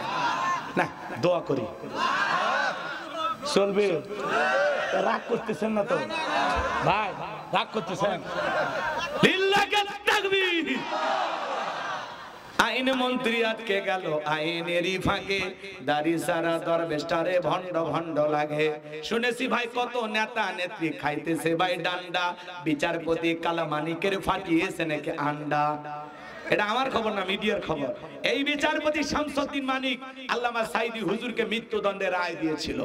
আমরা বলতে চাই, ওরা যে ট্রাইব্যুনাল গঠন করে কোরআনের পাকি শ্রেষ্ঠ মুফাসসির আল্লামা সাঈদী হুজুরকে মৃত্যুদণ্ডের রায় দিয়েছে, ওই একই ট্রাইব্যুনালে বিচারপতি মানিককেও মৃত্যুদণ্ডের রায় দিতে হবে। যারা ট্রাইব্যুনাল গঠন করছে এখন ওই ট্রাইব্যুনালে তাদেরই বিচার হচ্ছে। কি জ্বালা! কথা কন। পলকের ঝলক গেল, পলকের ঝলক গেল, থামিয়ে নেটের চাকা, ওদের সারা দেশটা এখন লাগে ফাঁকা ফাঁকা। কোথায় গেল সংসদেতে মমতাজের গান, কোথায় গেল হযরত বলা শামীম ওসমান? 70 রাকাত তাহাজ্জুদ পড়তো, বিরাট বড় আল্লাহর ওলি দাবি করত। কিন্তু 5 আগস্টে 24 সালে ভাগ্যে কি আছে এ আল্লাহর ওলিরা জানতো না। সে শামীম ওসমান এখন বিদেশে গাড়ি চালাইতেছে, সেই ভিআইপি গাড়ি, ওই গাড়ির দামই 1.5 কোটি টাকা। কি করলেন জীবনে আপনি? কথা কন না কেন? ওরা এখন বিলাস বহুল জীবন যাপন করতেছে, কোন নেতা খারাপ অবস্থানে নেই। কথা কন। যারা খালি ওই পারে গেছে, ভিতরে যারা আছে একটু টেনশনে আছে। তারপরে মাঝে মাঝে দেখি একদিন তারা টেনশন নিয়ে আদালতে আসে, আর একদিন হাসতে হাসতে আসে। বুঝি না এটা পুলিশের কি কারিশমা। কথা কথা, কারণ ওর কাছে যে টাকা আছে, আরে ভাই জেলখানার টাকা দিলে মদ গাঞ্জা পাওয়া যায়। কথা কন না কেন? টাকা দিলে ওটি বিড়ি সিগারেট যা চাচ্ছেন সব পাওয়া যায়। লেখা আছে রাখিব নিরাপদ, দেখাবো আলোর পথ। মুরগি চোরা গেছে, ডাকাতের সাথে ধাক্কা খাচ্ছে। ডাকাত কয় কি চুরি করছো? কয় মুরগি। কয় এই জামানায় কেউ মুরগি চুরি করে? সিরাজগঞ্জ রোডে দাঁড়িয়ে থাকবো, বড় বড় হাইট যাবি, ইটে মারি। কথা কয় না কেন? কয়েকদিন আগে আমার গাড়ি যাচ্ছে ভাই এই রাস্তা দিয়ে, রাত তখন 4:30 বাজে, জামালপুর থেকে মাহফিল করে ফিরতেছি। আল্লাহর কোন যে ফেরেশতা বিশাল বড় একটা ইট আমার গাড়ি লক্ষ্য করে মেরে দিয়েছে। ঠাস করে লাগছে, মনে হচ্ছে কিছু একটা হলো, চাকা বাস্ট হয়ে গেছে এরকম মনে হচ্ছে। বুঝেন নাই? ওই জায়গায় যদি আপনি গাড়ি থামান, সঙ্গে সঙ্গে চোর বাহিনী চলে আসবে। কথা কন না। ওরা সে বলে হুজুর হাদিয়া কত পার্সেন্ট দিয়ে যান। কি কন? নাকি হুজুর বলে ছেড়ে দিবে? চোরে না শুনে ধর্মের কাহিনী। কথা বলে ঠিক কি না? কিন্তু আমার ড্রাইভার ছিল চালাক, ও গাড়ি থামাই নাই, ও চলে গেছে একবারে সিরাজগঞ্জ রোডের মোড় পর্যন্ত, যেখানে চাটা দোকান আছে ওই জায়গায় থামে দেখে একেবারে সেই ভিডিও। এখন আমার মোবাইলে সেই ভিডিও আছে। এত বড় একটা ইট মারছে। ফেরেশতাকে চোর, ফেরেশতা ইট মারে, ফেরেশতা জান্নাতে আঙ্গুর নিয়ে এসে খাওয়াইতে হবে। কথা কন না কেন? তাহলে চিন্তা করেন, এই রোডে বিশ্ব রোড, সেখানে চোর গাড়িকে লক্ষ্য করে ইট মারতেছে, পাথর মারতেছে। কোন ড্রাইভার যদি মনে করে যে কি হলো দেখি তো, থামা, গাড়ি ব্রেক দিতে দেন, ওরা আপনাকে ঘেরাও করতে দেরি করবে না। কথা বলে ঠিক কি না?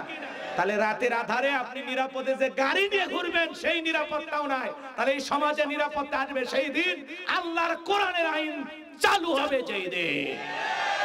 তাছাড়া এই চুরি, দুর্নীতি, টেন্ডারবাজি, চাঁদাবাজি, খুন, ধর্ষণ বন্ধ হবে, সুদ ঘুষ জিনাবি বিচার সব বন্ধ হবে রে ভাই। 7 দিন লাগবে না, 7 দিন লাগবে না দেশ পরিবর্তন করতে। কথা কন না কেন? আল্লাহ একটা বার চর্ম চোখে দেখার সুযোগ করে দাও। জোরে কর না আমি, জোরে কর না আমি। আমার কথায় কষ্ট পাইছেন বাজান? তাহলে নামাজের মতো আদায় করলে আল্লাহ রিজেক দেবেন, আল্লাহ নিরাপত্তা দিবেন। তাহলে ফাসল্লি লিরাব্বিকা, রবের উদ্দেশ্যে সালাত। কারা কারা 5 ওয়াক্ত সালাত আল্লাহকে রাজি খুশি করার জন্য মসজিদে গিয়ে জামাতের সহিত আদায় করবেন? 2টা হাত তুলে মালিককে দেখান। আল্লাহ আমাদের সবাইকে 5 ওয়াক্ত নামাজি বানায়া দেন। চিল্লা এখন আমিন। আর একটু জোরে বলেন আমিন। বাংলাদেশে মসজিদ ভেঙে 2 তলা 3 তলা করা হয় জুমার নামাজের জন্য। মসজিদে লোকজন ধরে না, কিন্তু এশার, ফজর, আসর, মাগরিব এগুলোতে লোকজন খুঁজে পাওয়া যায় না। এমন মসজিদ আছে বাজার, ফজরের নামাজের সময় এক কাতার মুসল্লি পাওয়া যায় না। মুয়াজ্জিন একাই আজান দিয়ে একাই নামাজ পড়ে। কথা কোন ঠিক কিনা?